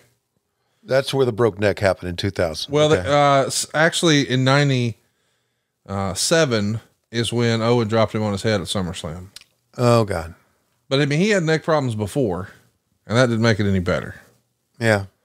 By the way, we got a bunch of fun questions from our live group chat here. We had some that were starred earlier, but I guess Silva unstarred them. But I know the gist of one of them was about cue cards and fuck, I forgot what it was. We're running a crack show over here. Oh, here we go. Coach Rosie says, can you guys do the cue cards during picture in picture? Can you guys do all right. So I know that there's been cue cards on AEW, but what is he asking you there? I don't know. Sammy Guevara's done them. I guess he wants you and I to put up cue cards. Tony Storm did some stuff interestingly recently with that too. Right. Yeah. The answer is no, we can't, but go ahead. Go to the next one. That's all we got. We had several earlier and then he unwhacked them. So I guess we're just going to jack each other off. Silva lost them, right? Yeah. Yep. Hey, did you see Marty Jannetty's foot over the weekend? Yeah. Listen, you sent me that. I'm calling bullshit on that. You think it's a fake foot? No. I'm calling bullshit that he's had it for that long. You said he had it for a year, right? No, I'm saying that he has been walking on that. That's the ankle that's given him problems forever that he's needed surgeries on for at least 10 years and just never got it fixed. That's unbelievable. Yeah. I've never seen anything so. It looks like a cartoon, doesn't it? Yeah, it does. It does. I can't believe he walked on it. Well, what's he supposed to walk on? His fucking hands? No, I mean, crutches. Get a fucking wheelchair. Walk on one foot. Where could you get crutches? If you're Marty Jannetty, where would you get crutches? If you're Marty Jannetty, you would get crutches at a medical supply store, dumbass. Just like anybody else does. You think Marty Jannetty knows that or knows where one is? Well, somebody should smarten him up. They don't sell crutches next to natural light. Because he injured the fuck out of that ankle. Well, that is like, do we have it? There's no chance we have the foot. We don't have starred questions. You think we got the foot? No chance we got the foot. That lady in that white top is really excited about Arn Anderson. Do you see that? Yeah. Right behind the referee? Yeah. The one that's bouncing up and down there? Well, I wasn't going to say all that. Yeah. But she's trying to get some attention. Look at Colonel Parker. By the way, vivacious is defined as attractively, lively, and animated, typically used of a woman. They use it in the sentence, her vivacious and elegant mother. I only bring this up because when Mean Gene described Missy Hyatt that way, she acted like she took offense. It seemed to me that she acted like she didn't know what the word was. Which is even better. Even better. Yeah, right. Oh. Look at Flair here, man. Yeah. And you can see it. Look at this. Uses the weight advantage. Oh, he's pounding away on Flair in the corner.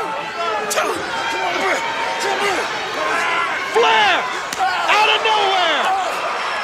Firing back on Vader. In the corner. Waited on Vader, the big chop. And Nature Boy Rick. How fun is it? He wound up wearing this same purple shit against Vader at Starrcade in '93, like later that year. I didn't realize he wore it here on this. I didn't think about that, but that's the same shit he wore in that match. Which, of course, that match at Starrcade will go down to one of the classics. Oh my God, an all-time great one. Like when people ask me, you know, my favorite Flair matches, you always got to include one of the matches from the trilogy with Steamboat. Sure. But New York Knockout with Funk, the I Quit match, that's on my list. Right. And then the match with him and Vader at Starrcade 93 is on the list. If you were going to pick one of the trilogy matches with Steamboat, would you pick Chicago? Would you pick Nashville? Would you pick New Orleans? I'm just doing this by memory, really. I think it would be Chicago.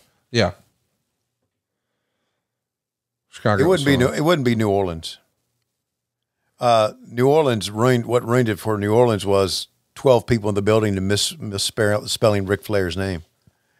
But I've seen better Ricky Steamboat and Ric Flair matches as a fan. I saw a 90-minute Broadway in a cage in Greensboro. 90-minute Broadway. And if you think these two guys couldn't do a 90-minute Broadway and keep the fans, you're wrong. Different era, I got it. But it was great. Did a 60-minute Broadway, bring it back in a cage, 90 minutes. Ding, ding, ding. Time limit draw. Flair calling spots there. See that with his hand over his face? Yep. Really good. Hey, how about the, I don't know if I should promote it here or not, but I'm going to mention it. What about the Woo energy drinks? Have you tried it yet? I have not. Let me tell you why I've not. Joe Gomez came and at Flair's debut. At Flair's debut, and he handed me some. I said, listen, I'm not going to walk around one of these in my hand and smart up to everybody that Flair's here. He said, okay, I'll have some for you when the show's over. And, of course, the big rib was Joe didn't have any for me when the show was over. But Joe's a stooge, so he'll get them back to me. But I haven't had any. How are they? I haven't had any.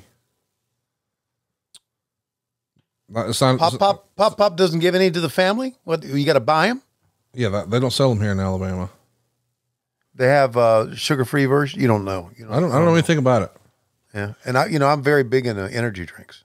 Well, I would recommend that you try your friend's energy drink then. Well, I am. Okay, good. I don't see them here in Georgia either. WooEnergy.com is where you can find. Well, there you go. There's 5 O's in Woo. WooEnergy.com. You can shop now. They got dragon fruit. They got lemon. I know what you like. You like strawberry banana. No, I don't.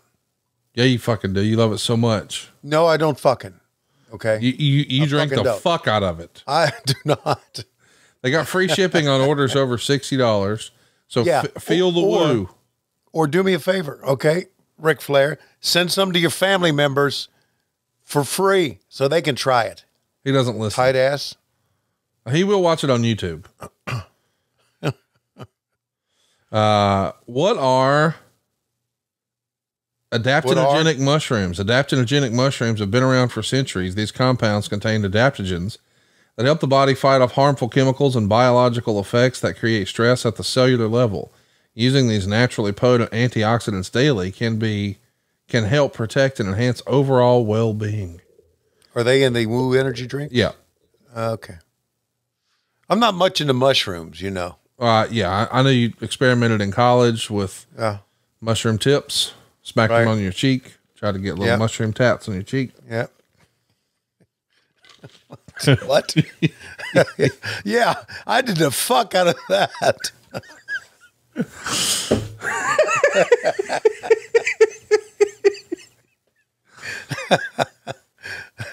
Mushroom tats on your cheeks.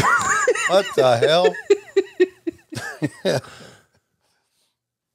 Did you see that Logan Paul won the WWE United States Championship? I did not. Don't give a fuck. Well, I love you so much for that. Okay. So Jake Paul's his brother, and they do YouTube. You're at least familiar with that, right? That the Paul brothers do YouTubes? No. Yeah, I've heard about it. Never seen him on the YouTube. Okay. So Jake Paul did a video this week, and he went to visit his brother Logan, who had just won the U.S. title. Logan immediately put the belt on and starts talking about how it's probably worth $50,000 or $60,000, and things have changed now that he's a WWE champion. You got to start treating him better, and so they just do this whole skit, and they start talking to him about, are you really the champion of the United States? If you really are United States champion, what state is this? And they show him a map without the state names, and of course Logan can't get any. And so then he's like, so are you really taking it seriously? And Logan says, I do everything with this belt on. I sleep with this belt on. I shower with this belt on. I ran a 5K with this belt on. Earlier today, I fucked in this belt.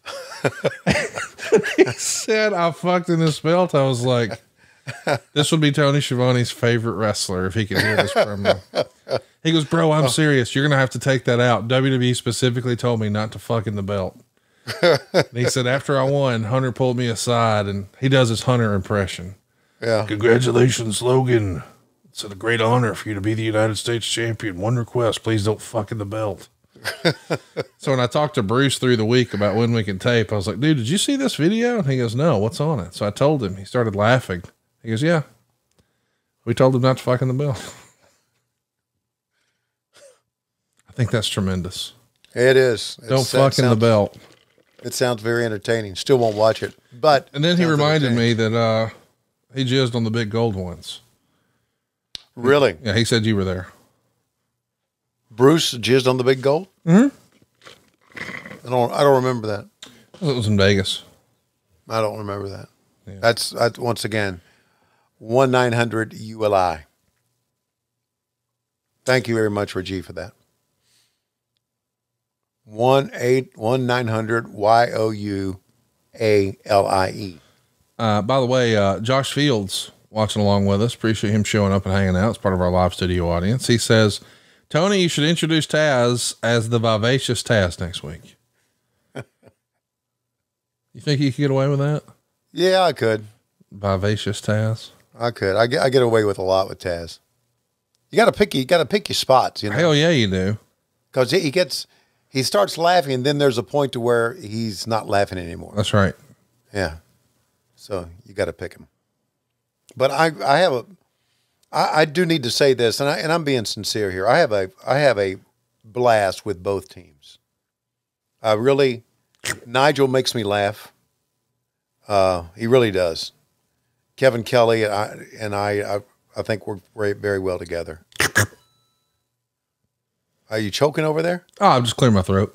Okay. I wanted to make sure I heard something. I was thinking, was that you, Bug? Bug's not been doing well, by the way. So for you Bug fans out there. What's wrong with him? Well, we, a couple days ago, about a week ago, on the top of the steps, the little beagle puppy jumped up on me, and I sat down, and I pushed her off of me, and we were at the top of the stairs. She slid about 3 steps down, okay, hit Bug, who tumbled all the way down the steps and hurt his back left foot. We took him for x-rays. I freaked out. He just had a sprain, nothing bad. And he's just now being able to put weight on that back leg. And then his left leg has arthritis, and sometimes it just freezes up on him.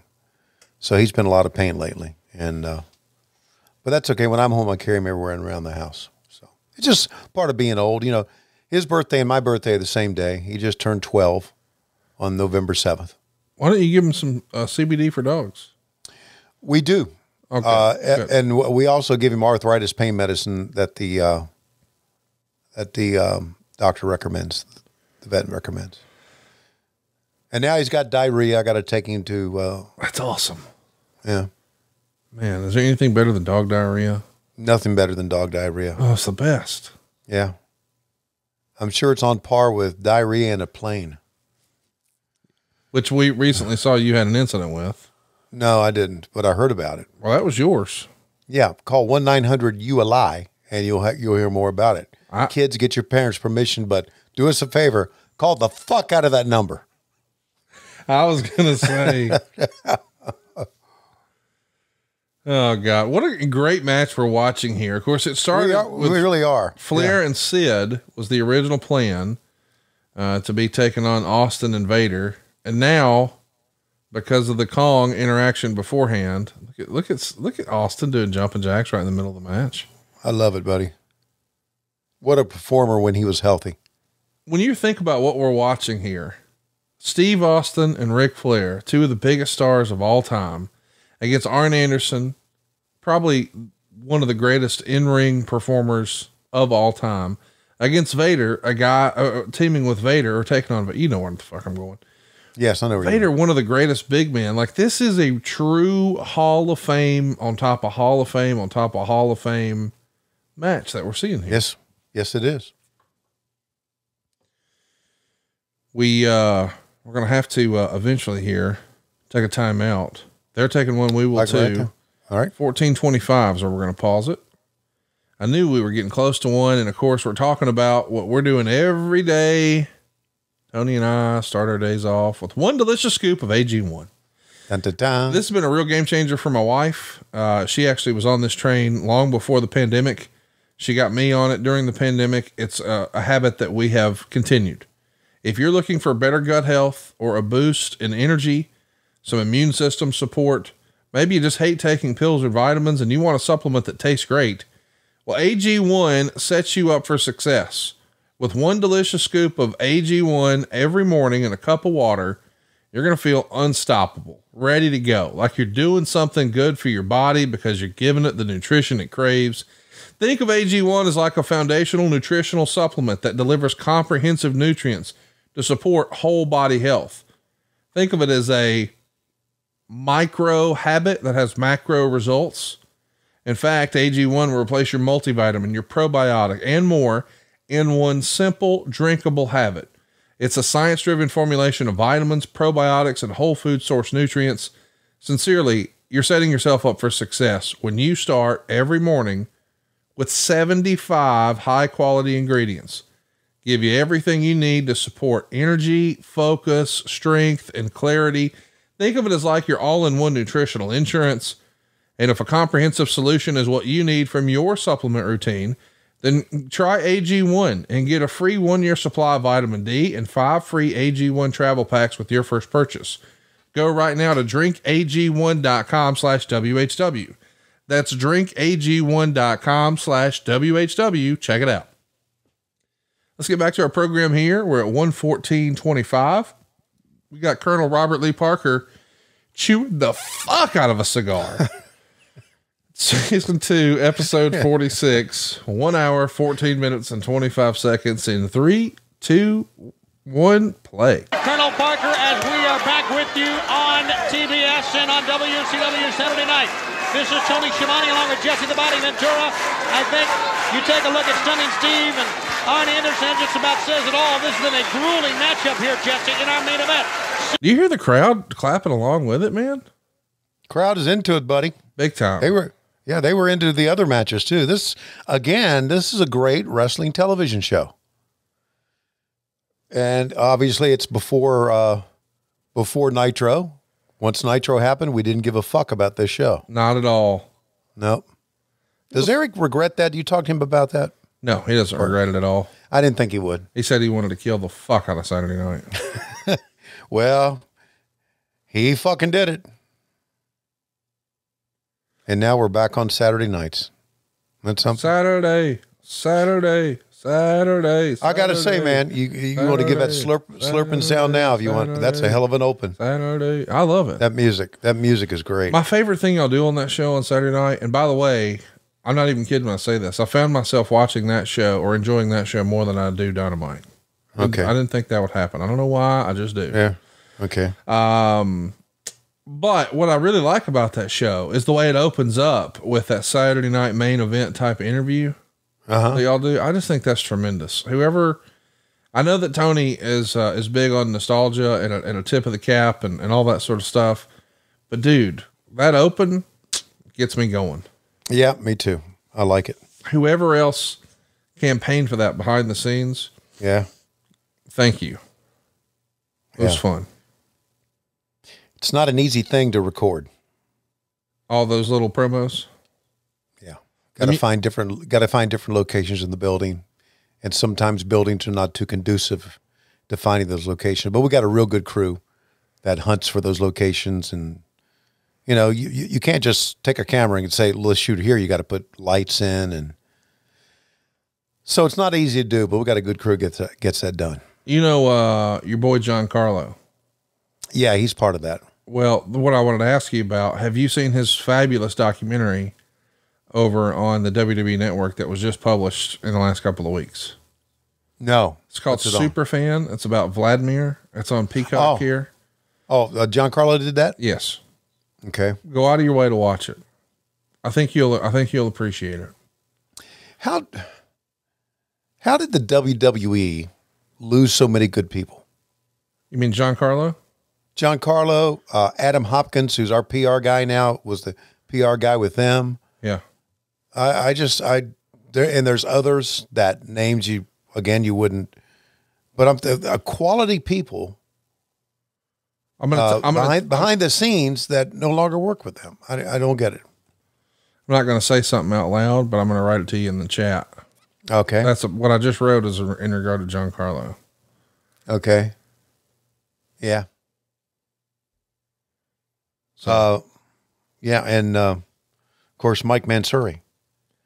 Yep. That same thing I wrote goes for that one too. Yeah. Right. And of course, Mansouri was not working for them. He had been working in Singapore. Well, yeah, he quit there and bet on himself and went and did stuff with One. Right. And, yeah, now he's doing things with y'all. I'm a big Mike fan. Yeah. Oh my God. I'm a huge John Carlo fan. Yeah, me too. And I think it's a shame that they weren't able to do what they were doing at the other place, but it's great that they're able to do it with you guys. By the way, for you that are listening to this prior to Tuesday, which would be on Patreon, right? Patreon.com/WHW Monday. We want to remind you that we are going to have Chat with Tony coming up 9:00 Eastern time on Tuesday night. And I'm going to debut something that we put up on ad-free shows very quickly and took down. But we're going to debut our first episode of Tony Jabroni to you fans who come in on the chat. And was shot by John Carlo. It's a John Carlo / RJ City / Tony Schiavone production endeavor. I don't think you're allowed to say endeavor anymore. We can't. Oh, I'm not allowed to say endeavor. Yeah. You got to get endeavor the fuck out of your vocabulary. Collaboration. Yeah. Yeah. Do you ever stop, collaborate, and listen? Have you ever done that? Stop. You ever stop, collaborate, and listen? No, I guess I have. Okay, good. Okay. I'm glad to hear that. Yeah. Yeah. I stopped, collaborated, and listened to fuck out of a lot of stuff. Oh, yeah.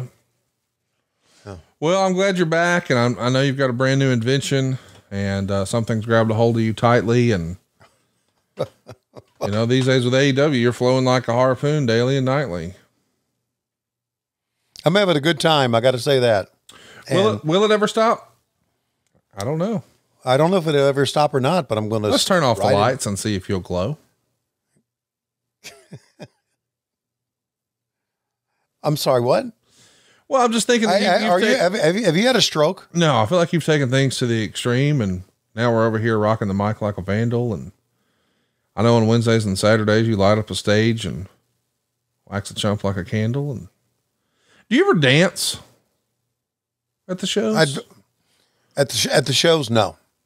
You ever go rush to the speaker that booms? You've had a stroke. Man, I'll tell you what.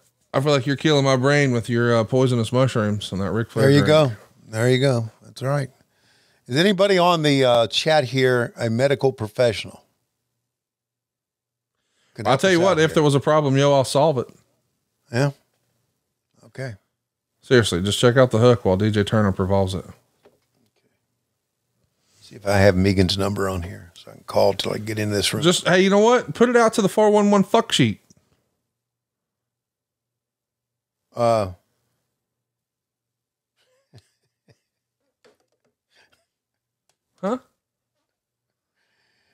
of my favorite lines. 411 fuck sheet. 411 fuck sheet. I got, when you said it here on the show, I got a text from Andy Kingston, all caps, just out of the blue, like 3 a.m. one day. 411 fuck sheet. Everybody loves when you get hot and go off. Yeah. Because you very rarely do it. So when you do it, it's easy for us to get excited about it. Yeah. Yeah, I'm pretty mellow now. But I got to say that traveling on Wednesdays and traveling on Saturdays. Sucks a dick. No, it's okay. It's okay. I'm sure there's going to come a time where I'm going to go, God, bless America. Well, here's what you do when that happens. You do what Schiavone, I mean, you're Schiavone. You do what Pritchard did, and you just move up there and ride on the boss's plane. Because if you would just go live where Tony lives, and I know he's moved and we don't need to say where he lives now. Yeah. But if you lived there, and I know that would take some salesmanship from your part on Lois. Yeah. But if you could do that, man, you could be home every night. Bang, bang. Well, he doesn't always go home every night. He does sometimes. Yeah. I mean, like, for instance, he'll go to wherever the Jags are playing on a Sunday, right? Oh, I see. So then you got to go to the fucking football game. Well, I had thought about going to the one this weekend because they're playing San Francisco at home, which would have been a good one. And of course, I've got a standing invitation to go to any of the games, and I just hashtag humble brag. Yeah, I haven't done it yet, but I should because Jags are having a great season. I didn't think you cared about football. Jags. No, I don't care about college football. Okay. Yeah, I'm an Eagles fan now. Oh, I'm sure you are because you're a front run motherfucker. You wouldn't be an Alabama fan if they were like Vanderbilt. Hey, you're a piece of shit cocksucker, and you should shut your fucking whore mouth. Oh, really? Yeah. Yeah. Because you running up a ladder. How's that sound? There'd have to be an XL ladder for me to run up it. Yeah. Well, there you go. I've had season tickets since 05. You nothing happening, motherfucker. Yeah. And that meant I was in the stands when the Hilltoppers of Western Kentucky beat our ass at home. Wow, I suffered through the fucking Shula years. I don't want to hear your mouth. Okay. Like I was here for Dubos. I was here for Franchoni. Wow. Yeah. It wasn't all just hair bows and dildos over here. Yeah. Okay. We had hard times. Mike Shula put hard times on the Alabama Crimson Tide. Why are you an Eagles fan? Because of Jalen Hurts? So here's what happens. I have never had a real pro football affiliation. Like as a kid, I loved Joe Montana. I thought Joe Montana was the coolest guy that ever lived. He was cool. And so I was a Joe Montana fan, but my dad and his dad before him, they were all Cowboys fans because growing up here in the South, you only got like 3 stations. And so the Steelers were on or the Cowboys was on. You had to pick one. And that's how they became America's team. So my parents identified, or my father and my grandfather on both sides, they all identified as Cowboy fans. Well, to be cantankerous and argumentative and contrarian, as a young kid often is with his dad, I was like, oh, the 49ers are in the NFC, and I like Joe Montana. So I was a 49er fan as long as Joe was there. When Joe left and they sent him to the Chiefs, I just couldn't get with it, and I didn't care anymore. Now, I would still watch, and I was still into the stars because I would collect, like you collected baseball cards. I did too, but then I really got knee deep in football cards. So I was just keeping up with stars. And then when Alabama got good in the more recent 15 years, got great to be specific, I started to follow some of their careers, and I enjoyed the story of Tom Brady and the Patriots when, you know, they played the greatest show on turf and all that right after 9/11. That was super fun. But like, as far as like, oh, this is my favorite team and I got a bunch of their gear in the closet, that's not a thing. But my wife watched that Kelsey documentary and loves the center for the Eagles, Mr. Kelsey, not the Taylor Swift one, but his brother. And of course that Eagles team now has Jalen Hurts, who played at Alabama, Devonta Smith, who played at Alabama, and Julio Jones. So they're playing pitch and catch with a bunch of Alabama kids. I think that's cool. So if my wife's an Eagles fan and says, hey, what time do the Eagles play today? And she's okay with watching football, and it's actually her idea, I guess we're kind of low-key Eagles fans now. Okay. Great story. I'm not like you where, you know, you live in Atlanta. I'm a Jaguars fan. Everybody knows that about me. I've always been a Jaguars fan. It has nothing to do with the fact that I'm putting a pool of fucking gold coins in the back like Scrooge McDuck and going to go swimming with that sweet, sweet Tony Khan money. No, everybody knows I love the Jags. No, I was a Redskins fan. I had not always been a Jags fan. Correct. But the Redskins don't exist anymore. And by the way, we're near the end of this match, so we better get with it here. Let's track it. Okay. You're right, a left to the ear. Right. Arn is dying to make that tag to the Nature Boy, Ric Flair. Anderson almost made a tag, and fans... Austin tags in Vader, though. Oh. Director Dan Biner, that we only 2 minutes remaining in this television program. And these 4 men are still going at it. No. Is this the tape machines rolling bullshit? Wait, why are you saying that? Assist him. Rocket launcher with Steve Austin and Vader. But no, a little bit too much time on that one. By the way, lowestrules.com is where you can get some fun swag and merch to support us here on the program. And of course, you get all of our shows early and ad free at patreon.com/WHW Monday. And of course, adfreeshows.com. If you've got a question for us, you can ask it over on social media. Tag, and here we go. Flair is on the fuck fire. On Steve. He'd chop the fuck out of him right there. The former world champion sends Steve up and down. Fans, if the match is going on when the TV time runs out, we'll tell you what happened on the main event tomorrow night. So make sure you join us there at 6:05. But we still have a minute to go, and Flair's in rare form now. Belly to back suplex, and Flair setting up for the figure 4. He's going to try to hook it on Stunning Steve. He's done it.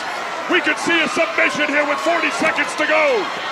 We are down near the end of this program. Vader is still in the ring. Oh, Colonel Parker raked the eyes of Ric Flair. And now, Steve pounding away on Flair. What a match we are having on Saturday night. And now, an apparent double team coming here. Fans, we have a mere 10 seconds to go. Oh, Vader's going to go up the top. Fans, we're out of time. We'll talk about it tomorrow night. Dude, what the fuck? Why did you do this to us? Who knows? Did you hate us back then? Apparently we did. You hated the fuck out of us. You're not kidding. Oh, God. Man, it was fun to see what wrestling was like 30 years ago. And man, what Hall of Famers we had in that match. You know, Vader, Austin, Flair, Arn. It was WCW in 1993. And of course we know so much of that would change. You know, the whole Arn Anderson Sid thing. Do you remember that being like a huge debate and discussion amongst the boys in the locker room? No, I don't. Really? I know it was talked about, but I don't think it was a huge discussion or debate. I don't think. I'm just saying, like, it's when the punishment comes down, you know, as far as he's out, you're in, were people making that a political thing because of Flair and his relationship? No. Good. Well, there you go, boys and girls. Be sure to catch Tony Schiavone. Where are y'all doing the Wednesday show at this week, Tony? Ontario, California. And where are you on Friday? Friday, we're at the Forum in Los Angeles. And then Saturday's the pay-per-view, back-to-back nights. Also at the Forum. Yeah. This is how many times do you think you've been to the Forum in your lifetime? So this will be the third and fourth time with AEW. And you went a handful of times with WCW. Right. So it's maybe my 10th. And you probably went once with Crockett too, didn't you? Yeah, I went a couple times with Crockett as a ring announcer. Yeah. What an iconic, I mean, I know we all talk about how special Madison Square Garden is, and I know you got to call that for the WWE back in the day, and I know you went to the Ring of Honor New Japan show 4 years ago, but right. What do you think like the West Coast equivalent is? Is it the Forum? Yeah, of course it is. I think that's pretty cool. You're the Madison Square Garden in California. That's where the pay-per-view is going down this weekend. Be sure to catch Tony there. The show is going to be live on Wednesday and of course live on Saturday. You don't want to miss it. It's full gear, man. AEWTIX.com. But Tony, right now, it looks like it's about that time. Ladies and gentlemen, it is about that time. And before we go, we want to let Dave Silva know. Dave, you fucked the fuck out of this program. Thank you for being with us. You fucker. Of course, every Monday we come to you live. Actually, it's not live, but you can be a part of our live studio audience when you sign up over at patreon.com/WHW Monday. And then, of course, each and every Wednesday, you can catch us on Cumulus or Westwood One. But Mondays, we come to you ad-free and only on adfreeshows.com. See you guys next week. Patron. Oh, yeah, Patron. I fucked the fuck out of that. Hey, it's Conrad Thompson here to tell you a little more about what adfreeshows.com is all about.